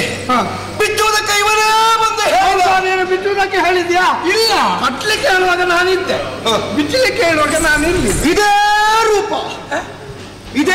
ಸ್ವರ. ಹೌದಾ? ಎಂತದು ಎರಡೆರಡು ವಿಷಯ ಎಂತದು? ನೀನೇ ಹೇಳಿದ್ದು. ನಾನು ಹೇಳಿಲ್ಲ ಬಿಚ್ಚುವುದು. ನೀನೇ ಹೇಳಿದ್ದು. ನಾನು ಬಿಚ್ಚುವುದಕ್ಕೆ ಹೇಳಿಲ್ಲ. ಭಯವಿಯಾದಂತಹ ಮಹಿರಾವಣ ನೀನು ಇಂತಹ ರಕ್ಷಣೆಯನ್ನು ಮಾಡಿದ್ರೆ ಹತ್ತಿರ ಬರಲಾರ. ನೀನು ಸ್ವಲ್ಪ ಸೂಕ್ಷ್ಮವಾಗಿ ದೂರ ಇರು. ಅವ ಬಂದ್ರೆ ಅವನನ್ನು ಅಲ್ಲಿಗೆ ನೀನು ಕೊಲ್ಲು. ಹೇಳಿದ್ದೌದ ನೀನು? ನಾನು ಹೇಳಿ ಮತ್ತೆ ಅವ ಅಲ್ಲ ಅಂತ ಕೊಲ್ಲು ಮತ್ತೆ ಹೇಳಿದ್ರೆ ನೀನು ಹೇಳಿದ್ಯಂತೆ. ಜಾಂಬವ ದೇವರೇ, ಹನುಮ ಪಾಯಸಕ್ಕೆ ಬೆಂಕಿ ಬಿತ್ತು. ನೀನಂತ ಇಷ್ಟಾದ್ರೂ ಪಾಯಸದ್ದು ಮಾಡ್ಕೋಗುದಿಲ್ಲ. ಅಲ್ಲ ಜಾಂಬವ ದೇವರೇ, ಎಲ್ಲ ಮಹಿರಾವಣನ ಮಾಯೆ. ಮೈರಾವಣನ ಮಾಯ. ಖಂಡಿತ ಹೌದಿದು. ಮೈರಾವಣನ ಮಾಯ ಅಂತೆ. ಕಾರಣ ಉಂಟು. ನಾನು ನಮ್ಮಣ್ಣ ರಾವಣ, ಕುಂಭಕರ್ಣ. ನೀನು ನಿನ್ನ ರಾವಣ ಆಗುದು ಹೇಗೆ ಮಹಾರಾಯ? ನಾನು ನಮ್ಮಣ್ಣ ರಾವಣ, ನಾನು ನನ್ನ ಅಣ್ಣ ರಾವಣ, ರಾವಣ ಕುಂಭಕರ್ಣ ಮಹಿರಾವಣ ಅವರ ಜೊತೆಯಲ್ಲಿ ವಿದ್ಯಾಭ್ಯಾಸ ಮಾಡಿದವರು, ಒಂದೇ ಗುರುಕುಲದಲ್ಲಿದ್ದವರು. ಇರ್ಲಿ, ಅದಕ್ಕೇನು? ಅದಕ್ಕೇನು ಅಲ್ಲ, ನಾವು ಒಂದೇ ಗುರುಗಳಲ್ಲಿ ವ್ಯಾಸಂಗ ಮಾಡಿದವರು. ಅದಕ್ಕೇನು? ನಾವೆಲ್ಲರೂ ಒಂದೇ ವಿದ್ಯೆಯನ್ನು ಕಲಿತಿದ್ದೇವೆ. ಅದೇ ಇರ್ಲಿಯಪ್ಪ. ಅಡಿಮಾರು ಅಷ್ಟಸಿದ್ಧಿಗಳನ್ನು ಅಭ್ಯಾಸ ಮಾಡಿದ್ದೇವೆ, ಕರಗತ ಮಾಡಿದ್ದೇವೆ, ಕಾಮರೂಪ ವಿದ್ಯೆಯನ್ನು ಅಭ್ಯಾಸ ಮಾಡಿದ್ದೇವೆ. ಆ ಮಹಿರಾವಣ ರಾವಣನಿಗೆ ಬೇಕಾಗಿ ಈ ಕಾಮರೂಪ ವಿದ್ಯೆಯನ್ನು ಪ್ರಯೋಗಿಸಿ ನನ್ನ ಹಾಗೆ ವೇಷ ಧರಿಸಿ ಮಾಯದಿಂದ ಬಂದು ವಂಚಿಸಿದ್ದಾನೆ. ಖಂಡಿತ ಹೌದು, ಖಂಡಿತ ಹೌದು. ಹಾಗಾದ್ರೆ ನಿನ್ನ ದೊಡ್ಡ ವಿಷಯ ಏನು ವಿಷಯವು? ನೀವು 4 ಜನ ಒಂದೇ ಗಲ್ಲಿಯಲ್ಲಿ ಕಲ್ತದ್ದೌದಾ? ಹೌದು. ನಿನ್ನ ರೂಪ ಆಗಿದ್ದಾನೆ. ನಿನಗೆ ಮಹಿರಾವಣ ಆಗುವುದಕ್ಕೆ ಸಾಧ್ಯ ಉಂಟಾ? ಸುಮ್ಮನೆ ಕೂತ್ಕೊಳ್ಳಿ. ವೇಷ ಮಾಡ್ತೀಯ ನೀನು? ಇವ ಅಷ್ಟುದ್ದದ್ದು. ಹೌದು. ಆ ಉಂಡೆ ಯಾವುದು? ಮಾಡ್ಯಾನ ಮಹಾರಾಯ. ಸಾಧ್ಯ ಇಲ್ಲ. ಭಯಂಕರ ಗುರು ಅಲ್ವಾ? ಹೌದಾ? ನೋಡುವ ಈ ಬರುತ್ತೊಂದ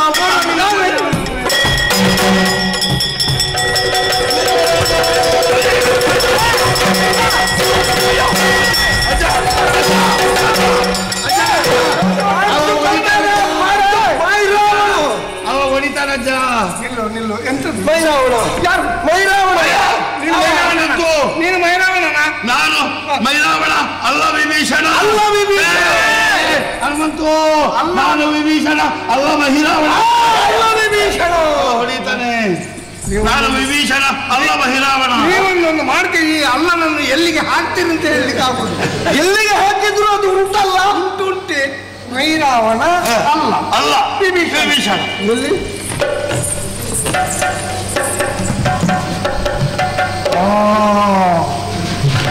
ಏನಜ್ಜ? ಏನಜ್ಜ? ಉದ್ದ ಉಂಟು, ಹನುಮ. ಬಟ್ಟೆ ಎಷ್ಟು ಬೇಕಾದೀತು? ಭಯಂಕರ ಬೇಕಾದಿತ್ತು. ಹೌದಾ? ನೀನು ವಿಭೀಷಣ. ಹೌದು. ಎಲ್ಲ ಹೆದರ್ತಾ ಇದ್ದಾರೆ. ಹೆದರ್ತಾ ಇದ್ದಾರ? ವಿಭೀಷಣನಾಗಿ ಅದಾಗಬೇಕಾ?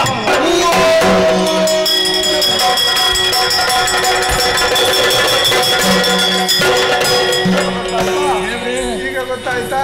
ಈಗ ಸತ್ಯ. ಈಗ ನಿನ್ನ ವೇಷ ಮಾಡಿ ಹಾಗೆ ಮಾಡಿದ. ಹೌದು. ರಾಮ ಲಕ್ಷ್ಮಣರನ್ನು ಮಂಚ ಸಹಿತ ಎಲ್ಲಿಗೆ ಕೊಂಡೋಗಿರ್ಬಹುದು? ವಿಭೀಷಣ ದೇವ, ನನ್ನದೊಂದು ತಪ್ಪಾಯ್ತು. ಅಲ್ಲ, ನನಗೆ ಕೆಲವು ಸಲ ಎಂತದ್ದಾಗ್ತದೆ. ವಜ್ರೋಪಮವಾದಂತಹ ಕೋಟೆ ನಾನೇ ಬಲಿದದ್ದು. ಇವ ಒಳಗೇ ಇದ್ದ. ಹಾಗಾದ್ರೆ ಇವನನ್ನು ನಾನು ನಂಬಲಿಲ್ಲ ಅಂತಾದ್ರೆ ಅದು ಪರೋಕ್ಷವಾಗಿ ಅದರ ಅರ್ಥ ಎಂತದ್ದು? ನನ್ನ ಕೋಟೆಯಲ್ಲಿ ನನಗೇ ವಿಶ್ವಾಸ ಇಲ್ಲ ಅಂತ. ನನ್ನ ಒಪ್ಪಿಗೆ ಇಲ್ಲದೆ ವಿನಃ ಒಳಗಿದ್ದವರು ಹೊರಗೆ ಬರುವುದಕ್ಕೆ ಸಾಧ್ಯ ಇಲ್ಲ. ಹಾಗಾದ್ರೆ ಎಂತದ್ದು? ಅವನ ಮಾಯಕದ ವಿಷಯ. ಅವನ ಮಾಯಕದ ವಿಷಯ. ಈಗ ಎಲ್ಲಿಗೆ ಕೊಂಡೋಗಿರ್ಬೋದು? ನಾನು ತಿಳಿದುಕೊಂಡಿದ್ದೇನೆ. ಈ ಪಾತಾಳವಂಕೆಯನ್ನು ಒಳಗೆ ಹೋಗಲೇಬೇಕು. ಮಾಯೆಯಲ್ಲಿ ಇರಿಸಿದ್ದಾನೆ ರಾಮಲಕ್ಷ್ಮಣರ ಮಂಚ ಸಹಿತ. ಹೌದಾ? ಆ ಪಾತಾಳವಂಕೆಯನ್ನು ಸೇರಬೇಕಿದ್ರೆ ಸರೋವರದ ಕಡೆ ದಕ್ಷಿಣ ಬದಿಯಲ್ಲಿ ಸ್ವರ್ಣ ಕಮಲವಿದೆ. ಆ ಸರೋವರ ಸ್ವರ್ಣ ಕಮಲದಲ್ಲಿ ಒಳಗೆ ಹೋದರೆ ಪಾತಾಳವಂಕೆಯನ್ನು ಸೇರಬಹುದು. ಹೌದಾ? ಯಾರಿಗೆ ಸಾಧ್ಯ ಉಂಟು ಮಹಾರಾಜ? ನಮ್ಮಲ್ಲಿ ಹನುಮಂತನಲ್ಲ, ಬೇರೆ ಯಾರೂ ಇಲ್ಲ. ಹನುಮಂತ, ಅದಕ್ಕೆ ನೀನೇ ಆಗ್ಬೇಕಷ್ಟೆ. ನಾನೇ ಹೋಗಿ ಬರ್ತೇನೆ. ಹೋಗಿ ಬರ್ತೇನೆ.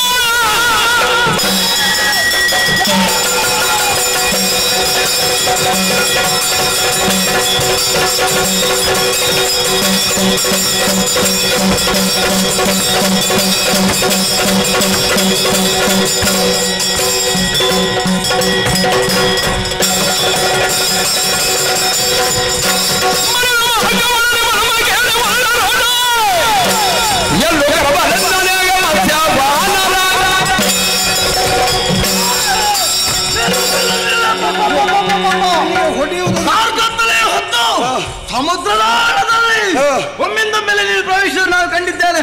ಅದಕ್ಕಾಗಿ ನಿನ್ನ ಅರ್ಥ ನುಂಗಿದ್ದೇನೆ.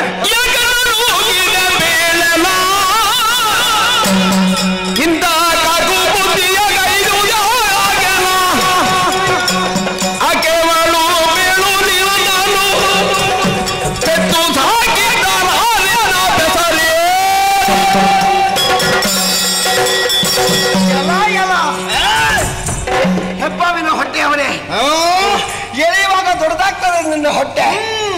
ನನ್ನನ್ನು ನುಂಗಿದ್ಯಲ್ಲ ಪುಣ್ಯಾತ್ಮ, ಅರ್ಥ ಪೂರ್ತಿ ನುಂಗುತ್ತಾನೆ. ಬಂದವರನ್ನೆಲ್ಲ ನುಂಗಬೇಕು ಅಂತ ಹೇಳಿಕೊಟ್ಟದ್ದು ಯಾರೋ ನಿನಗೆ. ನಿನ್ನ ಹೆಸರಾದ್ರೂ ಏನು ಪುಣ್ಯಾತ್ಮ?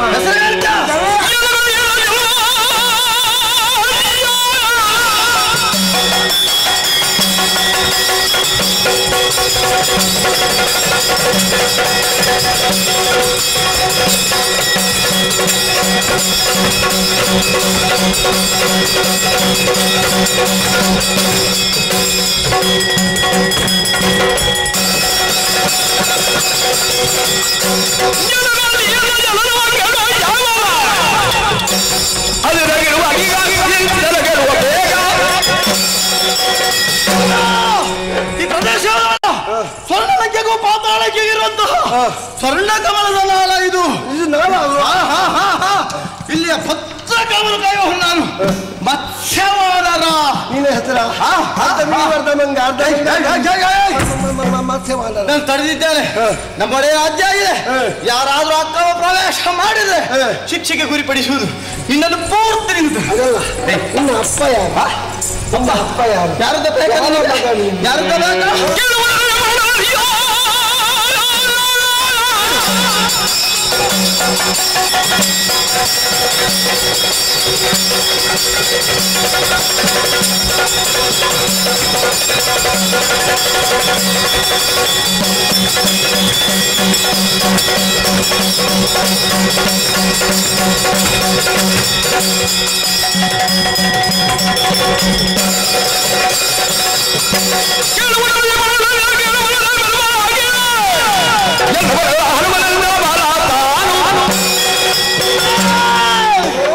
ನನ್ನ ಯೋಗ್ಯತೆ ಸಾಮಾನ್ಯವಾದಲ್ಲ. ಮತ್ತೆ ನನ್ನ ಯೋಗ್ಯತೆ ವಿಚಾರ ಬಿಡು. ನಮ್ಮಪ್ಪ ಮಹಾಯೋಗ್ಯತಾವಂತ ಮಹಾಪರಾಕ್ರಮ ಇದ್ದಾನೆ. ದೊಡ್ಡ ಆಂಜನೇಯ ಹನುಮಂತ ನನ್ನಪ್ಪ. ಯಾರು ನಿನ್ನಪ್ಪ? ಹನುಮಂತ ಪುಣ್ಯಾತ್ಮ. ಅವನಿಗೊಂದು ಅಪವಾದ ಬೇಡ. ಯಾಕೆ? ಬ್ರಹ್ಮಚಾರಿ, ಅವನಿಗೆ ಹೆಂಡತಿಯೇ ಇಲ್ಲ. ಅವನ ಮಗ ಅಂತ ನೀನು ಅಂತ ಹೇಳ್ತೀಯಲ್ಲ, ಹೇಗೆ ನೀನು ಅವನಿಗೆ ಸುಳ್ಳರ? ಹೇಗೆ ಮಗ ಅಂತ ಬೇಕಾ ನಿನಗೆ? ದೊಡ್ಡ ಕಥೆ ಇದಕ್ಕೊಂದು ಸಣ್ಣದು ಮಾಡಿ ಹೇಳಾಯ್ತಾ? ಸಣ್ಣದು ಮಾಡಿ ಹೇಳ್ಬೇಕಾ? ಹೌದಾ? ಹೊತ್ತು ಬಾರಿ ಕಡಿಮೆ. ಶ್ರೀರಾಮ ಸಾವಕರನ್ನಪ್ಪ ಯಾವುದೋ ಕಾರ್ಯವಿತ್ತು ಆಕಾಶ ಮಾರ್ಗವಾಗಿ ಸಂಚರಿಸುತ್ತಿರುವಾಗ ಆತನ ಬೆವರ ಹನಿಯೊಂದು ಸಮುದ್ರಕ್ಕೆ ಬಿತ್ತಂತೆ, ಮೀನೊಂದು ನುಂಗಿತ್ತಂತೆ. ಆಧಾರ ಭಾಷೆಯ ಹಸನಾಗಿ ಪ್ರಾದುರ್ಭವಿಸಿದವನು ನಾನು. ಯಾವನೋ ಬೆಸ್ತ ಮೀನನ್ನು ಮನೆಗೆ ಕೊಂಡೋಗಿ ಸೀಳುವಾಗ ಅದರ ಹೊಟ್ಟೆಯಲ್ಲಿ ನಾನಿದ್ದೆಯಂತೆ. ಶೈಶವಾವಸ್ಥೆಯಂತಹ ನನ್ನ ಬೆಳವಣಿಗೆಯನ್ನು ಕಂಡಾತ ನಮ್ಮೊಡೆಯ ಮಹಿಳಾವಣಿಗೆ ಇತ್ತನಂತೆ. ಅದಕ್ಕಾಗಿ ದೀರ್ಘ ಬೆಳವಣಿಗೆಯು ಕ್ಷಣ ಕ್ಷಣಕ್ಕೂ ಹೊಂದುತ್ತಿದ್ದಂತ ನನ್ನನ್ನು ಇಲ್ಲಿ ಭದ್ರವಾಗಿ ಕಾವಲು ಕಾಯುವುದಕ್ಕೆ ಇರಿಸಿದ್ದಾನೆ. ನನ್ನನ್ನು ತಡೆಯಬೇಡ, ನಿನ್ನನ್ನು ತಿಳಿತಾನೆ.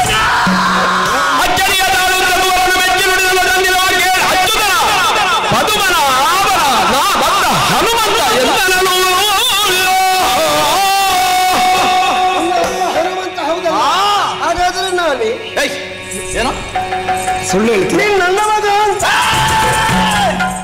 ಮುಸುಡಿಗೆ ಮಾಡಿದೆ. ನಿನ್ನ ಅಪ್ಪನನ್ನು ನೀನು ನೋಡಿದ್ಯಾ? ಅಪ್ಪನನ್ನು ನೋಡ್ಲಿಲ್ಲ, ಹೆಸರು ಮಾತ್ರ ಗೊತ್ತಿಲ್ಲ. ಹಾಗಾದ್ರೆ ನಾನೇ ಹಾಗಾದ್ರೆ ಸುಮ್ಮನೆ ಒಪ್ಪಿಕೊಳ್ಳುವುದಕ್ಕಾಗುವುದಿಲ್ಲ. ಮತ್ತೆ ನೋಡಿದ್ರೆ ಅವನ ಕುರಿತಾಗಿ ನಾನು ಚೆನ್ನಾಗಿ ಕೇಳಿ ತಿಳಿದಿದ್ದಾನೆ. ದೀರ್ಘದೇಹಿ ವಜ್ರಾಕಾಯ ಕ್ಷಣ ಮಾತ್ರದೊಳಗೆ ಅನೂವಾಗವಲ್ಲ, ಮಹಾನುವಾಗವಲ್ಲ. ಹೌದಾ ಹೌದಾ ನೀನು ಹನುಮಂತ ಹೌದಾ ಆ ಯೋಗ್ಯತೆ ಉಂಟು ನಿನಗೆ?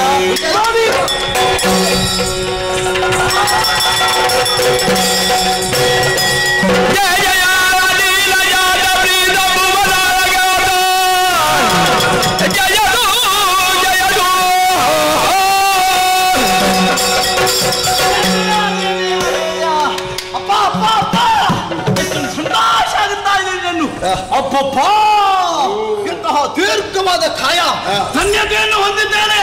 ಅಪ್ಪ ಅಪ್ಪ ಅಪ್ಪ ನನ್ನದು ತಪ್ಪಾಯ್ತಪ್ಪ, ನನ್ನನ್ನು ಕ್ಷಮಿಸಪ್ಪ. ಅಪ್ಪ ತಪ್ಪಾಯ್ತಪ್ಪ. ಇಲ್ವೋ ನಿನ್ನ ಜಾಗದಲ್ಲಿ ನಾನಿದ್ರು ವಿಷಯ ತಿಳಿಯುವುದಕ್ಕಿಂತ ಮೊದಲು ಹೀಗೆ ಮಾಡ್ತಿದ್ದೆ. ಆದ್ರೆ ಯಥಾರ್ಥವನ್ನು ಕಂಡುಕೊಂಡ ಮೇಲೆ ಆದ್ರೂ ನೀನು ಸರಿದಾರಿಗೆ ಬಂದಿಯಲ್ಲ. ಹೌದಪ್ಪ ಮಗು. ಅಪ್ಪ ದೇವರ ಕಾರ್ಯನಿಮಿತ್ತವಾಗಿ ಇತ್ತ ಕಡೆಗೆ ಬಂದೆ. ನಿನ್ನ ಯಜಮಾನರಾದಂತಹ ಬಹಿರಾವಣ ರಾಮಲಕ್ಷ್ಮಣರನ್ನು ಮಂಚಸಹಿತವಾಗಿ ಅಪಹರಿಸಿದ್ದಾರೆ. ಇಲ್ಲಿ ಹೋಗಿ ಇಟ್ಟಿದ್ದಾರೆ, ಏನು ಮಾಡ್ತಾನೆ ಅಂತ ನನಗೆ ಸುಳಿವಿಲ್ಲ. ಪರ ಊರು, ಪರಮ ಕಷ್ಟ. ಈ ದಾರಿಯಲ್ಲಿ ನಾನು ಬರುವಾಗ ನೀನೊಬ್ಬ ನನಗೆ ಮಗನಾಗಿ ಸಿಕ್ಕಿದೆ. ನನ್ನ ಮಗ ಅಂತ ನನಗೆ ಪರಿಚಯ ಆಯ್ತು. ಮಗು ನೀನು ಸಿಕ್ಕಿದ್ದು ಬಾರಿ ಒಳ್ಳೆದಾಯ್ತು. ನಾವೆಲ್ಲ ತಿರುಗಾಟದಲ್ಲೇ ಇರುವವರು, ಹೋದಲ್ಲೆಲ್ಲ ಒಂದು ಮಕ್ಕಳೆಲ್ಲ ಇದ್ರೆ ಅದು ಬಾರಿ ಸುಲಭ ಆಗ್ತದೆ.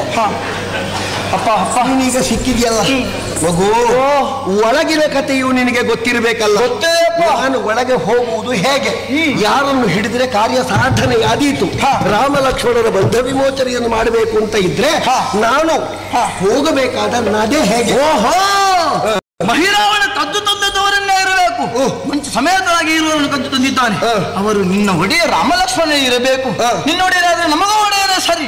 ಅಪ್ಪ ಅಪ್ಪ ಅಪ್ಪ ಇಲ್ಲಿರುತ್ತಾ ಮಹಿರಾವಣ ಕೆಲವು ಕೆಲಸಗಳು ನನಗೂ ಹಿತವಿಲ್ಲವಪ್ಪ. ಆದ್ರೆ ತಡೆಯುವ ಹಾಗಿಲ್ಲ. ಇದುವರೆಗೆ ನನ್ನನ್ನು ಸಾಕಿದ್ದಾನೆ. ಹಾಗಂತ ಇಂದು ನೀನು ಸಿಕ್ಕಿದ್ದೆ ಎನ್ನುವಾಗ ನನಗಿನ್ನು ಅವನ ಭಯ ಯಾಕೆ ಹೇಳು? ನೀನೊಂದು ಕೆಲಸ ಮಾಡಬೇಕು. ಹೇಗೆ? ಇಲ್ಲಿಂದ ಹೋಗುವುದಕ್ಕೆ ನೀನು ಸಮರ್ಥನಿದ್ದೀಯ. ಹಾಗೆಂದು ಒಳಗೆ ಹೋಗುವುದಕ್ಕೆ ಅಷ್ಟು ಸುಲಭ ಇಲ್ಲ. ಯಾಕೆ? ಮಹಾಪರಾಕ್ರಮಿಯಾದಂತ ಆತ ಹಾಳಾಗೆ ಹೊರಗೆ ಬರುವವನು ಸಂಪೂರ್ಣವಾಗಿ ವಿಚಾರಣೆ ಒಳಪಡಿಸ್ತಾನೆ. ಹಾಗಾದ್ರೆ ನೀನು ಹೋಗುವ ಆಗುವುದಿಲ್ಲ. ಅದಕ್ಕಾಗಿ ಆತನ ತಂಗಿಯವರು ಒಳಿದ್ದಾಳೆ. ಯಾರವಳು? ಏನೋ ಮಗು, ಕಾವಲಿಯಿಂದ ತೆಗೆದು ಒಲೆಗೆ ಹಾಕಿದ ಹಾಗೆ ಮಾಡ್ತೀಯಲ್ಲ ನೀನು. ಯಾಕೆ? ಅವನ ತಂಗಿಗೆ ಹೋಗಿ ನಾನು ಸಿಕ್ಕಿದ್ರೆ ಸುಲಭ ಆಗ್ಲಿಲ್ವ ಅವರಿಗೆ? ಅವಳು ಹಾಗಲ್ಲವಪ್ಪ. ಮತ್ತೆ ಅವಳು ಧರ್ಮದ ಪಕ್ಷಪಾತಿ ಇದ್ದಾಳೆ. ಹಾಗಿರುವಾಗ ಅವಳ ಸಹಕಾರವನ್ನು ನೀನು ಕೋರಿದ್ರೆ ಖಂಡಿತವಾಗಿ ಯಶಸ್ವಿಯಾಗುತ್ತೆ. ಅಣ್ಣನಿಗೆ ತಂಗಿಯಾದರೂ ತಂಗಿಯ ಮನೋಬುದ್ಧಿ ಬೇರೆ ಬೇರುಂಟು. ಮಹಿರಾವಣನ ಅನ್ಯಾಯವನ್ನು ಕಂಡು ರೋಸಿ ಹೋಗಿರುವಂತಹ ಅವಳು ಆ ಪಕ್ಷವನ್ನು ಹಿಡಿಯಲಾರಳು. ಹೌದು, ಅದನ್ನು ನೆಲಸಮ ಮಾಡುವುದಕ್ಕೆ ಯಾರಾದರೂ ಸಿಕ್ಕಿದ್ರೆ ಅವರನ್ನು ಹಿಡ್ಕೊಂಡಾಳವಳು ಸಾಧಿಸ್ತಾಳೆ. ಮಗು ನೀನೇನ್ ಮಾಡ್ತೀಯೋ? ಅಪ್ಪ ಅಪ್ಪ ಇನ್ನು ನನಗೆ ಇಲ್ಲಿ ಇರುವುದಕ್ಕೆ ಮನಸ್ಸಿಲ್ವಪ್ಪ. ಎಲ್ಲಿ ಹೋಗ್ತಿ? ಎಲ್ಲಿಗೆ ಹೋಗ್ಬೇಕು ಅಂತ ನೀನೇ ಹೇಳಬೇಕಪ್ಪ. ಮಗನೇ, ನಮ್ಮ ಪಕ್ಷದವರೆಲ್ಲರೂ ಸುರೇಲಾದ್ರಿಯಲ್ಲಿದ್ದಾರೆ. ಅಲ್ಲಿಗೆ ಹೋಗಿ ನೀನು ನನ್ನ ಮಗ ಅಂತ ಹೇಳು. ಹೇಳಿ ಏನಾದ್ರೂ ಒಂದು ಗುರುತವನ್ನು ಕೊಟ್ರೆ ರಾಮಸೇನೆಯೊಳಗೆ ನಿನ್ನನ್ನು ಬಿಡ್ತಾರೆ. ಇತ್ತೀಚೆಗೆ ಕೆಲವರೆಲ್ಲ ಬಂದು ನಾವು ರಾಮಸೇವಕರು ಅಂತ ಹೇಳಿ ಒಳಗೆ ಎಂತದ್ದಾದ್ರೂ ಅಥರ್ವಣ ಮಾಡುವ ಕಾರಣ ನಾವು ಪಕ್ಕನೆ ಯಾರನ್ನು ಸೇನೆಗೆ ತೆಕ್ಕೊಳ್ಳುವ ಹಾಗೆ. ನನ್ನವರು ನಂಬದಿದ್ರ ನಂಬುವ ಹಾಗೆ ಏನಾದ್ರೂ ಗುರುತ ತಕೊಂಡು ಹೋಗ್ಬೇಕು. ಏನುಂಟಪ್ಪ ಗುರುತು? ಹಾಗಿದ್ರೆ ಹೀಗೆ ಮಾಡುವ, ನನ್ನ ಬಾಲದ ತುದಿಯಿಂದ ಒಂದು 7-8 ರೋಮ ತೆಗಿದ್ಯಾ? ಅಪ್ಪ ನನಗಾಗುವುದಿಲ್ವಪ್ಪ. ನನ್ನ ಮಗ ಅಂತ ಹೇಳ್ತಿ, 4 ರೋಮ ಕೀಳ್ಲಿಕ್ಕೆ ಆಗುವುದಿಲ್ಲ ನಿನಗೆ. ಎಂತದ್ದ ಸುಮ್ಮನೆ ಹಿಡ್ಕೋ. ಇದು ನಿನಗೆ ಪ್ರಸಾದ.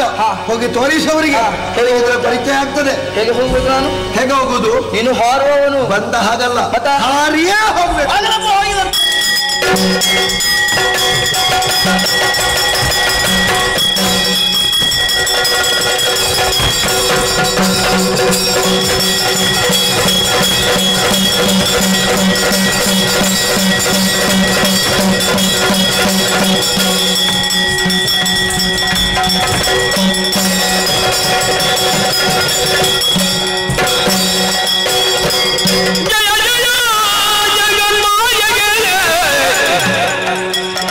ಚಿನ್ಮಯಗೆ ಜಯದು ಜಯ ಭಯ ನಿವಾರಿಣಿ ದುಡ್ಡಲಯಗೆ ಮಣಿದು ಮಣಿದು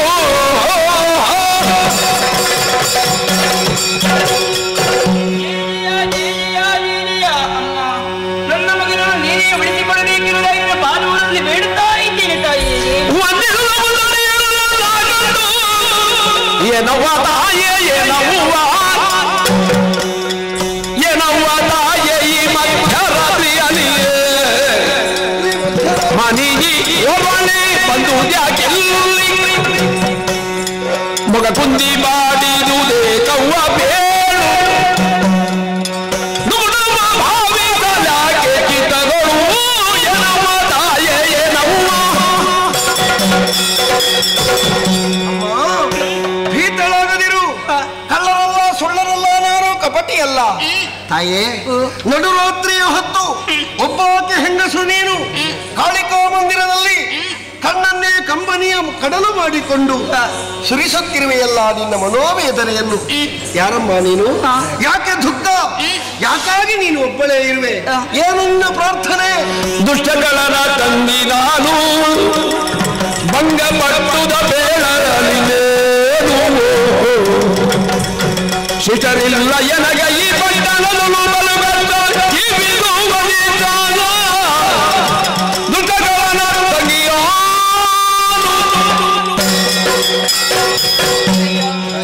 ನನ್ನ ಕಣ್ಣಿನ ಗತಿಯನ್ನು ಕೇಳುತ್ತಾ ಇದೆಯಾ? ಸರಿಯಾಗಿ ಹೇಳುತ್ತೇನೆ. ಪಾತಾಳ ಲಂಕೆಯ ಅಧಿಕಾರಿಯ ಅಂತ ಮಹಿರಾವಣನ ತಂಗಿ ನಾನು. ನಿನ್ನ ಹೆಸರು? ದುರ್ತುಂಡಿ. ಅಯ್ಯೋ ದೇವ್ರೆ, ಇಷ್ಟು ಒಳ್ಳೆಯ ರೂಪ ನಿನಗೆ ಯಾರಮ್ಮ ದುರ್ತುಂಡಿ ಅಂತ ಹೆಸರಿಟ್ರು? ಇರ್ಲಿ, ಯಾಕೆ ದುಃಖ? ಕಾರಣ ಜ್ಯೋತಿಷ್ಯರಾಡಿದಂತಹ ಮಾತೊಂದಿದೆ. ನನ್ನ ಮಗನಂತ ನೀಲಮೇಘ ಶ್ಯಾಮನಿಗೆ 18 ವರ್ಷ ತುಂಬುವಾಗ ಈ ಪಾತಾಳ ಲಂಕೆಯ ಅಧಿಕಾರಿಯಾಗುತ್ತಾನೆ ಅಂತ ಹೇಳಿದ್ದಾರೆ. ಅದಕ್ಕೆ ಅದನ್ನು ಕೇಳಿದಂತಹ ನನ್ನ ಅಣ್ಣ ಒಂದು ವೇಳೆ ನನ್ನ ಅಧಿಕಾರ ಇಲ್ಲಿ ಜಾರಿ ಹೋಗುತ್ತದೆ ಎನ್ನುವಂತಹ ಭಯದಲ್ಲಿ ನನ್ನ ಮಗನನ್ನು ಕೊಲ್ಲುವುದಕ್ಕೆ ಬೇಕಾಗಿ ಸೆರೆಯಲ್ಲಿರಿಸಿದ್ದಾನೆ. ಮಗನನ್ನು ಉಳಿಸಿಕೊಡಬೇಕು ಅಮ್ಮ ಅಂತ ಬೇಡಿಕೊಳ್ಳುತ್ತಾ ಇದ್ದೇನೆ ಕಾಳಿಯಲ್ಲಿ. ಅಮ್ಮ, ಹಾಗಾದ್ರೆ ಕೇಳು, ರಾಮನ ಮಂಟನಿದ್ದೇನೆ ಹನುಮಂತ ಅಂತ ನನ್ನ ಹೆಸರು. ಮಹಿರಾವಣನಿಂದ ನಮ್ಮ ಯಜಮಾನರಿಗೂ ತೊಂದರೆಯಾಗಿದೆ. ಅವರನ್ನು ಕೊಂದು ಕೆಡಹುವ ಉದ್ದೇಶವೇ ನನ್ನ ಇಲ್ಲಿ ಆಗಮನ. ನೀನೊಂದು ಸಹಕಾರ ಮಾಡ್ತೀಯ ಅಮ್ಮ? ಒಳಗೆ ನಾನು ಸೇರಿದೆ ಅಂತಾದ್ರೆ ಮತ್ತೆ ನಿನ್ನ ಮಗನಿಗೆ ಪಟ್ಟವೂ ಆಗ್ತದೆ, ಮಹಿರಾವಣನಿಗೆ ಚಟ್ಟವೂ ಆಗುತ್ತದೆ. ನನ್ನ ಮಗ ಉಳಿಯಬೇಕು, ಆತ ಅಳಿಯಬೇಕು, ನಾನು ಉಪಕಾರವನ್ನು ಮಾಡಬೇಕು. ಆದ್ರೆ ಉಪಕಾರ ಮಾಡುವ ಹಾಗಿಲ್ಲವಲ್ಲ. ಯಾಕೆ? ಏನು ಮಾಡುವುದು ಹೇಳು? ಅಲ್ಲಿ ಹೋಗಬೇಕು ಅಂತಾದ್ರೆ ಪ್ರತಿಯೊಬ್ಬರನ್ನು ತೂಕ ಮಾಡಿಯೇ ಕಳಿಸು. ಅದಕ್ಕೊಂದು ಉಪಾಯ ಇದೆ. ನೀನು ದೇವರ ಪೂಜೆಗೆ ಬರುವಾಗ ತಂಬಿಗೆ ಹಿಡ್ಕೊಂಡು ಬಂದಿದ್ಯಲ್ಲ, ಅದರ ಅರ್ಧ ನೀರನ್ನು ಚೆಲ್ಲು, ಅರ್ಧ ನೀರು ಮಾತ್ರ ಇರಲಿ. ಒಳಗೆ ನಾನು ಅಣುರೂಪದಿಂದ ಇರ್ತೇನೆ. ಅಣುವಾದು ಒಳಗೆ ಸೇರಿತು ಅಂತಾದ್ರೆ ತೂಕದಲ್ಲಿ ಹೆಚ್ಚು ಕಡಿಮೆ ಬರ್ತದಲ್ಲ, ಅದು ಸಿಕ್ಕದ ಹಾಗೆ ಅಣುವಾಕಾರವನ್ನು ತಾಳಿ ನಿನ್ನ ತಂಬಿಗೆ ಒಳಗೆ ಸುತ್ತು ಬಂದುಕೊಂಡಿರ್ತೇನೆ. ಹೊರಗಿನಿಂದ ಆವರಣ, ಒಳಗೆ ನಾನು ನಿಲ್ಲದೇ ಇರುವುದರಿಂದ ತೂಕಕ್ಕೂ ಸಿಕ್ಕುವುದಿಲ್ಲ. ಹಾಗೊಂದು ಉಪಾಯ ಮಾಡು. ಒಳಗೆ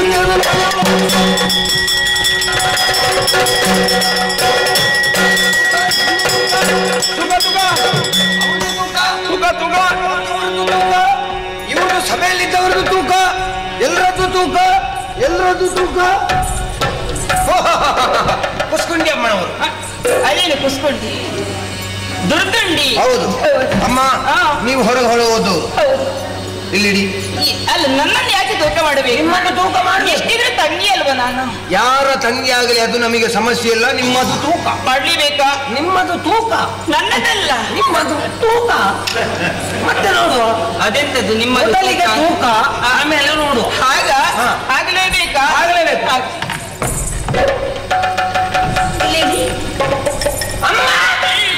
ಇಲ್ಲಿ ಸ್ವಲ್ಪ ತೂಕ ಹೆಚ್ಚು ಉಂಟಲ್ಲ? ಹೌದಾ? ಇಲ್ಲಿ ಸ್ವಲ್ಪ ಕಡಿಮೆ ಉಂಟಲ್ಲ? ಅದು ಸರಿ ಇಲ್ವಾ? ಓಹೋ, ಬಹುಶಃ ಇದರಲ್ಲಿ ಏನೋ ಮೋಸ ಕಾಣಿಸ್ತಾ ಉಂಟಲ್ಲ? ಮೋಸ ಉಂಟು.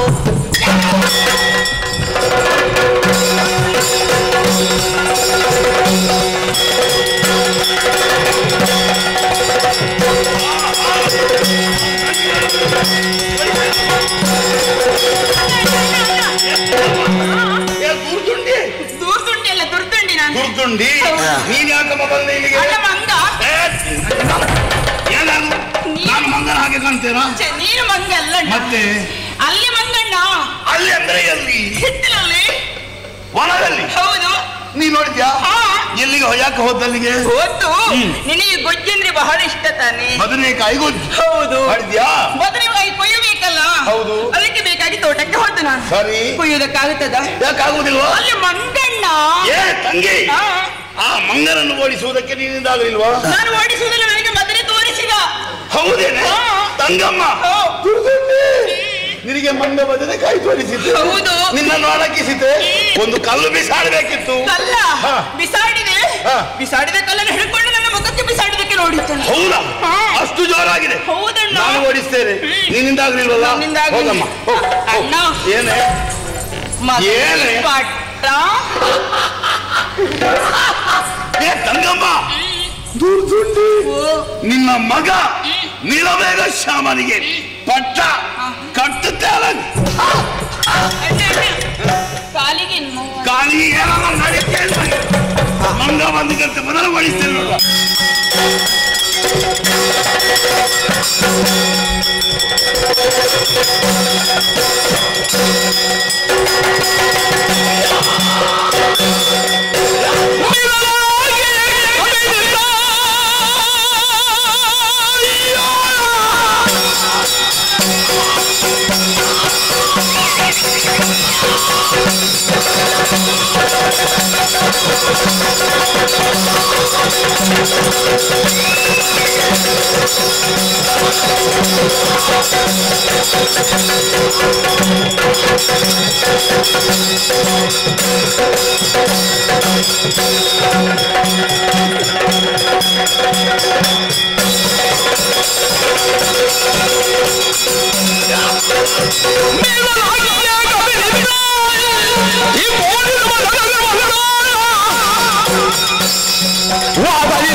ನಿನಗೇನು ಮಹಾಲಿಂಗ ಆವೇಶ ಆಗದೆ ಮಹಾಲಿಂಗರನ್ನ ಕುಲದೇವರ ನೋಡು ಅವರ ವಿಷಯ ಯಾವತ್ತೂ ಎತ್ತು ಮಾಡು ಈ ಉಪಬಲವನ್ನು ಸೇರಿ ಇಲ್ಲಿದ್ದವರನ್ನೆಲ್ಲ ಬಡಿದು ನನ್ನ ತಂಗಿಯನ್ನು ಒಳಗಿಸುವುದಕ್ಕೆ ನೋಡಿದೆ ಮಂಗ ಎಲ್ಲಿಂದಲೋ ಬಂದವರಿ ಈ ರೀತಿಯಾಗಿ ಮಾಡಬೇಕು ಅಂತಾದ್ರೆ ಏನಾದ್ರೂ ಒಂದು ಘನವಾದಂತಹ ಕಾರ್ಯವಿರಲೇಬೇಕು ಯಾರು ನೀನು ಯಾಕಾಗಿ ಬಂದೆ ಇಲ್ಲಿ ಬಂದ ಕೆಲಸದೇನು ಎಲ್ಲ ಹೇಳಿ ಮಹಿರಾವಣನ ಮುಂದೆ ತಲೆ ತಗ್ಗಿಸಿದಂತಾದ್ರೆ ನಿನ್ನ ಪ್ರಾಣ ಉಳಿದಿದ್ದು ಮಂಗ ಇಲ್ಲದಿದ್ದರೆ ಕಾಲ ಹಿಡಿದು ನೆಲ ತಪ್ಪಳಿ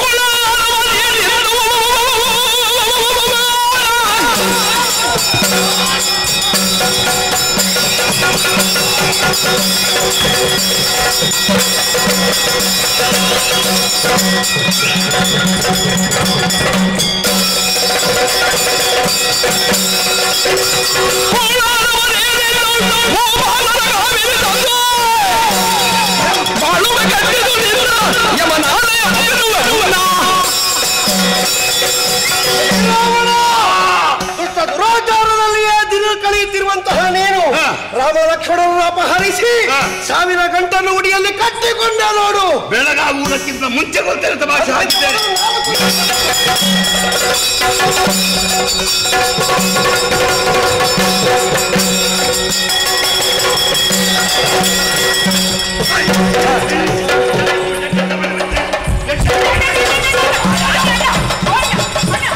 ಮಂಗಲನ್ನು ಓಡಿಸುವುದಕ್ಕೆ ಪ್ರಯತ್ನ ಪಟ್ಟರೆ ಮಿಂಚಿನ ಬಳ್ಳಿಯನ್ನು ಏನಂತ ನೋಡಿದ ತಂಗಮ್ಮ ದುರ್ದುಂಡಿ ನೀನ್ ಯಾಕಮ್ಮ ಇಲ್ಲಿಗೆ ಮುಂದೆ ಇದು ಏನೇ ಮುಟ್ಟಿದ್ಯಾ ಇದು ಒಳ್ಳೆ ಕಥೆ ಆಯ್ತಲ್ಲ ನನ್ನನ್ನು ಮುಟ್ಟಿದ್ದೇನೆ ಮುಟ್ಟದೆ ಮತ್ತೆ ಎದ್ದು ಮಾಡುದು ನೀನು ನನ್ನ ಮಗಳ ಹಾಗೆ ತಂಗಮ್ಮ ದುರ್ದುಂಡಿ ಈ ಹೊತ್ತಿನಲ್ಲಿ ಬಂದಿದ್ದೀಯಲ್ಲ ಮಂಗನನ್ನು ಓಡಿಸುವುದಕ್ಕೆ ಪ್ರಯತ್ನ ಮಾಡುವಾಗಲೇ ಬಂದೆ ನೀನ್ ಯಾಕಮ್ಮ ಬಂದೆ ನನಗೆ ಬರಬೇಕಂತ ಆಯ್ತು ಅಣ್ಣ ಅಣ್ಣ ನನ್ನನ್ನು ಮುಟ್ಟಿದ್ದೆ ನೀನು ಈಗ ಮುಟ್ಟಿದ್ರೆ ಏನಾಯ್ತು ನೀನು ಮಗಳ ಹಾಗೆ ಹೌದು ನಾನು ಮುಟ್ಟಣ್ಣ ಇದು ಒಳ್ಳೆ ಕಥೆ ಆಯ್ತಾ ಮುಟ್ಟಬೇಕು ಅಂತಿಲ್ಲ ಅಲ್ವಾ ನಾನು ಮುಟ್ಟಿದ್ದು ನನ್ನನ್ನು ಮುಟ್ಟಣ್ಣ ಅಂತ ಹೇಳಿದ್ರೆ ಆಗ್ತದಾ ಹಾಗೆ ಹೇಳಿದ್ದಲ್ಲ ನಾನು ಮತ್ತೆ ನಾನು ದೂರ ಅಂದೆ ಹೌದಾ ದೂರ ಕಿವಿ ಕೇಳುತ್ತದೆ ಅಣ್ಣ ಕಣ್ಣು ಕಾಣುತ್ತದೆ ದೂರ ನನ್ನನ್ನು ಮುಟ್ಟಬಾರದು ಏನು ಅರ್ಥ ಆಗೋದಿಲ್ಲ ಹೆಂಗಸರ ಭಾಷೆ ನನಗೆ ಅರ್ಥ ಆಗೋದಿಲ್ಲ ಹೆಂಗಸರನ್ನು ಒಮ್ಮೆ ಮುಟ್ಟಬಾರದು ಅಂತ ಗೊತ್ತಾ ಯಾವಾಗ ಅದು ತಿಂಗಳಿಗೊಮ್ಮೆ ಒಂದ್ಸಲವ 3 ಸಲವ ತಿಂಗಳಿಗೆ ಒಂದೇ ಸಲ ಅಂದ್ರೆ ಎಷ್ಟು ದಿನ 3 ದಿನ ಮಾರಿ ಸಂತಾನದವ ಆ ರೀತಿ ಹೊಲಸೆ ನೀನು ಮಗನಿಗೆ ಪಟ್ಟ ನಿನ್ನ ಮಗನಿಗೆ ಪಟ್ಟ ನಾನು ಮಾರಿ ಸಂತಾನದವನು ಹೆಣ್ಣು ಮಕ್ಕಳಿಗೆ ಯಾವಾಗ ಎಲ್ಲಿಗೆ ಹೇಗೆ ಬರಬೇಕು ಅಂತ ಗೊತ್ತಿಲ್ಲ. ಮುಟ್ಟೆಣ್ಣೆ ಎಲ್ಲ ಹೊಲಸಾಗಿ ಹೋಯ್ತಲ್ಲ, ಅಶುದ್ಧವಾಗಿ ಹೋದೆನಲ್ಲ, ಏನು ಮಾಡೋಣ ಈಗ? ಒಳ್ಳೆಯ ಸಮಯ. ಆ ಮಂಗನನ್ನು ಮರಳು ಮಾಡುವುದಕ್ಕೆ ಡೊಂಬರ ವೇಷವನ್ನ ಮಾಡಿ ನಡೀತೇನೆ.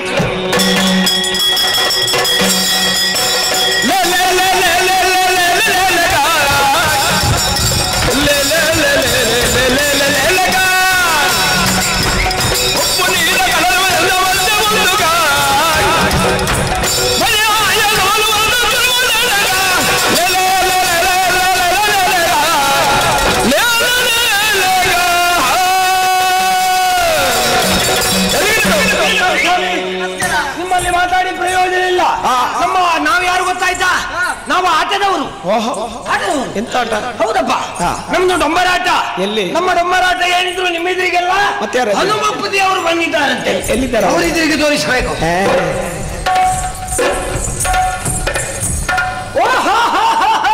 ಕರುಣದಿ ಹನುಮಪ್ಪ ದೇವರೇ, ಅಡಿಬಿದ್ದೆ ನೋಡ್ರಿ. ಅಡಿಬಿದ್ರಿ? ಅಡಿಬಿದ್ದೆ ನೋಡ್ರಿ. ಅಡ್ಡ ಬಿದ್ದೆ. ಸ್ವಾಮಿ, ನಾವು ಆಟದವರು.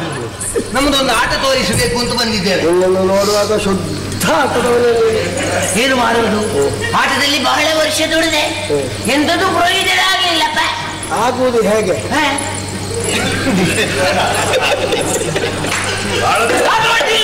ನಿಮ್ಮೆಲ್ಲರಿಗೂ ಒಂದು ಆಟ ತೋರಿಸಬೇಕು ಅಂತ ಬಂದಿದ್ದೇವೆ. ಹನುಮಪ್ಪ ದೇವರೇ, ಒಂದು ಮಾತು ಕೇಳ್ತೇನೆ ನಿಮ್ಮಲ್ಲಿ. ನಿಮ್ಮ ನಾಲಿಗೆ ಎಷ್ಟು ಉದ್ದ ಬರ್ತದೆ? ಯಾಕೆ? ಎಷ್ಟು ಉದ್ದ ಬರ್ತದೆ? ಎಷ್ಟು ಬೇಕು ನಿಮಗೆ? ಅಲ್ಲ, ನಾವೆಲ್ಲ ಹೇಳುವುದು ಕೇಳಿದ್ದೇವೆ. ಹನುಮಪ್ಪ ದೇವರು ಬಹಳ ಮಾತಾಡ್ತಾರೆ, ಬಹಳ ಹೊತ್ತು ತೆಗೀತಾರೆ ಅಂತ. ನಮಗದೊಂದು ಸಮಸ್ಯೆ ಉಂಟು. ಈಗೆಲ್ಲ ಅದೇ ಒಂದು ಕಣ್ಣೂರಿ ಅಲ್ವಾ? ಅದಕ್ಕೆ ಇಷ್ಟು ಇಕ್ಕಟ್ಟಿನಲ್ಲಿ ಹಾಕಿದ್ದಾರೆ. ಮಾತಾಡಬಾರದು ಅಂತಲೇ. ನಿಮ್ಮ ನಾಲಿಗೆ ಉದ್ದ ಉಂಟಂತೆ ಎಷ್ಟರವರೆಗೆ ಬರ್ತದೆ? ಒಬ್ಬ ಮನುಷ್ಯ ಸಾಮಾನ್ಯವಾಗಿ ನಾಲಿಗೆಯನ್ನು ಮೂಗಿನವರೆಗೆ ತಾಗಿಸ್ತಾನೆ. ಆದ್ರೆ ನಾ ಹಾಗಲ್ಲ. ನನ್ನ ಒಂದು ಸಾಧನೆಯನ್ನು ಹೇಳಿ ಪ್ರಯೋಜನ ಇಲ್ಲ. ನಾನು ನಾಲಿಗೆಯನ್ನು ಕಿವಿಗೆ ತಾಗಿಸ್ತೇನೆ. ಮತ್ತೆ ಹೌದಾ? ಮತ್ತೆ 48 ವರ್ಷ ತೆಂಕಣ ಹಿಮಾಲಯದಲ್ಲಿ ತಲೆ ಕೆಳಗಾಗಿ ತೆಂಗಿನ ಮರದ ಬುಡದಲ್ಲಿ ತಪಸ್ಸು ಮಾಡಿದೆ. ನಿಮಗೆ ವರ್ಷ ಎಷ್ಟಾಯ್ತು? ನನಗೆ 25. ಮತ್ತೆ ಬಾಕಿದ್ದದ್ದು 23. ನಿನ್ನ ಅಪ್ಪ ಇದ್ದಾಯ್ತು? ಅಮ್ಮನ ಹೊಟ್ಟೆಯಲ್ಲಿ ಚಾಟಿಕೋರ್ನ ಅಂತ ಅಮ್ಮ ಹಿಮಾಲಯದಲ್ಲಿದ್ದಲ್ಲ ಹಾಗೆ. ಅಪ್ಪಯ್ಯ ಎಲ್ಲಿರುವುದು? ಅಪ್ಪಯ್ಯ ಈ ಕಡೆ ಬಡಗಿನಲ್ಲಿ. ಅದೆರಡು ಮಿಶ್ರವಾಗಿ ಹುಟ್ಟಿದ ಮಿಶ್ರ ಕಲಿ.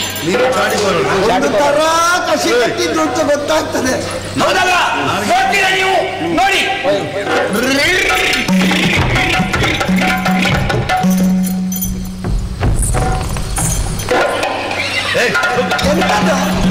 ನಿನ್ನ ನಾಲಿಗೆಯನ್ನು ಅವನ ಕಿವಿಗೆ ತಾಗಿಸಿದ್ರೆ? ಯಾರ ಕಿವಿಗೆ ಅಂತ ನಾ ಹೇಳಿದ್ನ?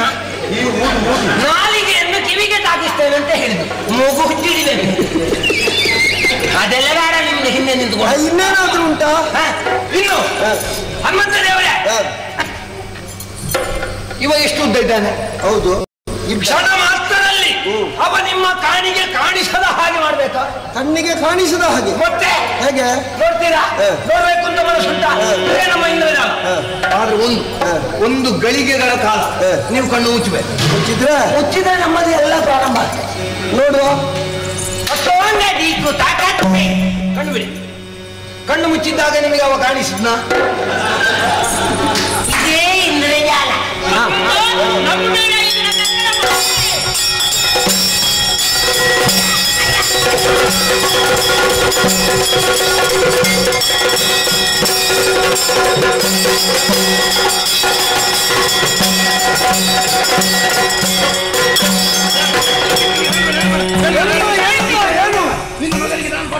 ಯಾವಾಗ ಪಟ್ಟ ಕಟ್ಟುತ್ತೇನೆ ಅಂತ ಸುಳ್ಳು ಹೇಳಿ ಇಷ್ಟವರೆಗೆ ಪಟ್ಟ ಕಟ್ಟಿದ್ದೇನೆ.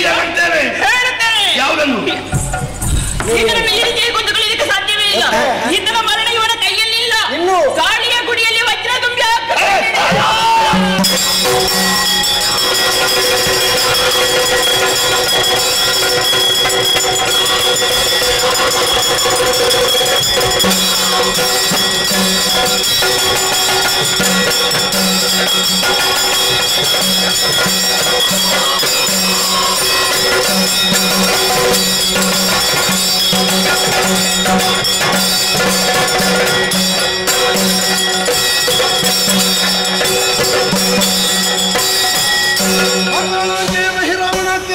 ಹೋಗಿದ್ದಾನೆ. ನನ್ನ ಮಗನನ್ನು ಸೆರೆಯಿಂದ ಬಿಡಿಸಿದ್ದೇನೆ. ಇಲ್ಲಿ ಅಧಿಕಾರವನ್ನು ಅವನಿಗೆ ಕೊಟ್ಟು ರಾಮ ಲಕ್ಷ್ಮಣನ ಕೈಯಿಂದಲೇ ಅವನಿಗೆ ಸರಿಯಾದಂತಹ ಮಂತ್ರಾಕ್ಷತೆ ಸಿಕ್ಕಿದೆ. ತಾಯೇ, ಲೋಕಕ್ಕೆ ಮಂಗಳವಾಯಿತು ಅಂತ ದಿನಮಣಿಯಾದಂತಹ ಸೂರ್ಯ ತೋರಿಸ್ತಾ ಇದ್ದಾರೆ. ಸೂರ್ಯೋದಯವಾಗುತ್ತಾ ಇದೆ. ಆದಷ್ಟು ಬೇಗನೆ ಸುವೇರಾತ್ರಿಯನ್ನು ಸೇರುವ ಅವಸರವಾಗಿ ಪ್ರತಿಯೊಬ್ಬರಿಗೂ ಮಂಗಳವಾಗಲಿ ಅಂತ ಕೇಳಿಕೊಳ್ಳುವುದು.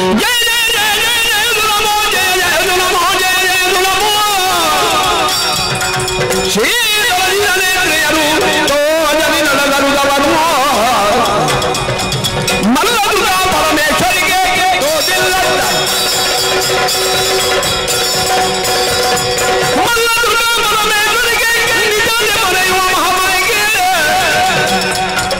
ಸತ್ಯದ ನೆಲೆಯನ್ನು ತೋರುವ ನಾಯಕಿಯ ಮಂಗಲಂ ಶುಭ ಮಂಗಲಂ ಮಂಗಲಂ ಮಂಗಲವು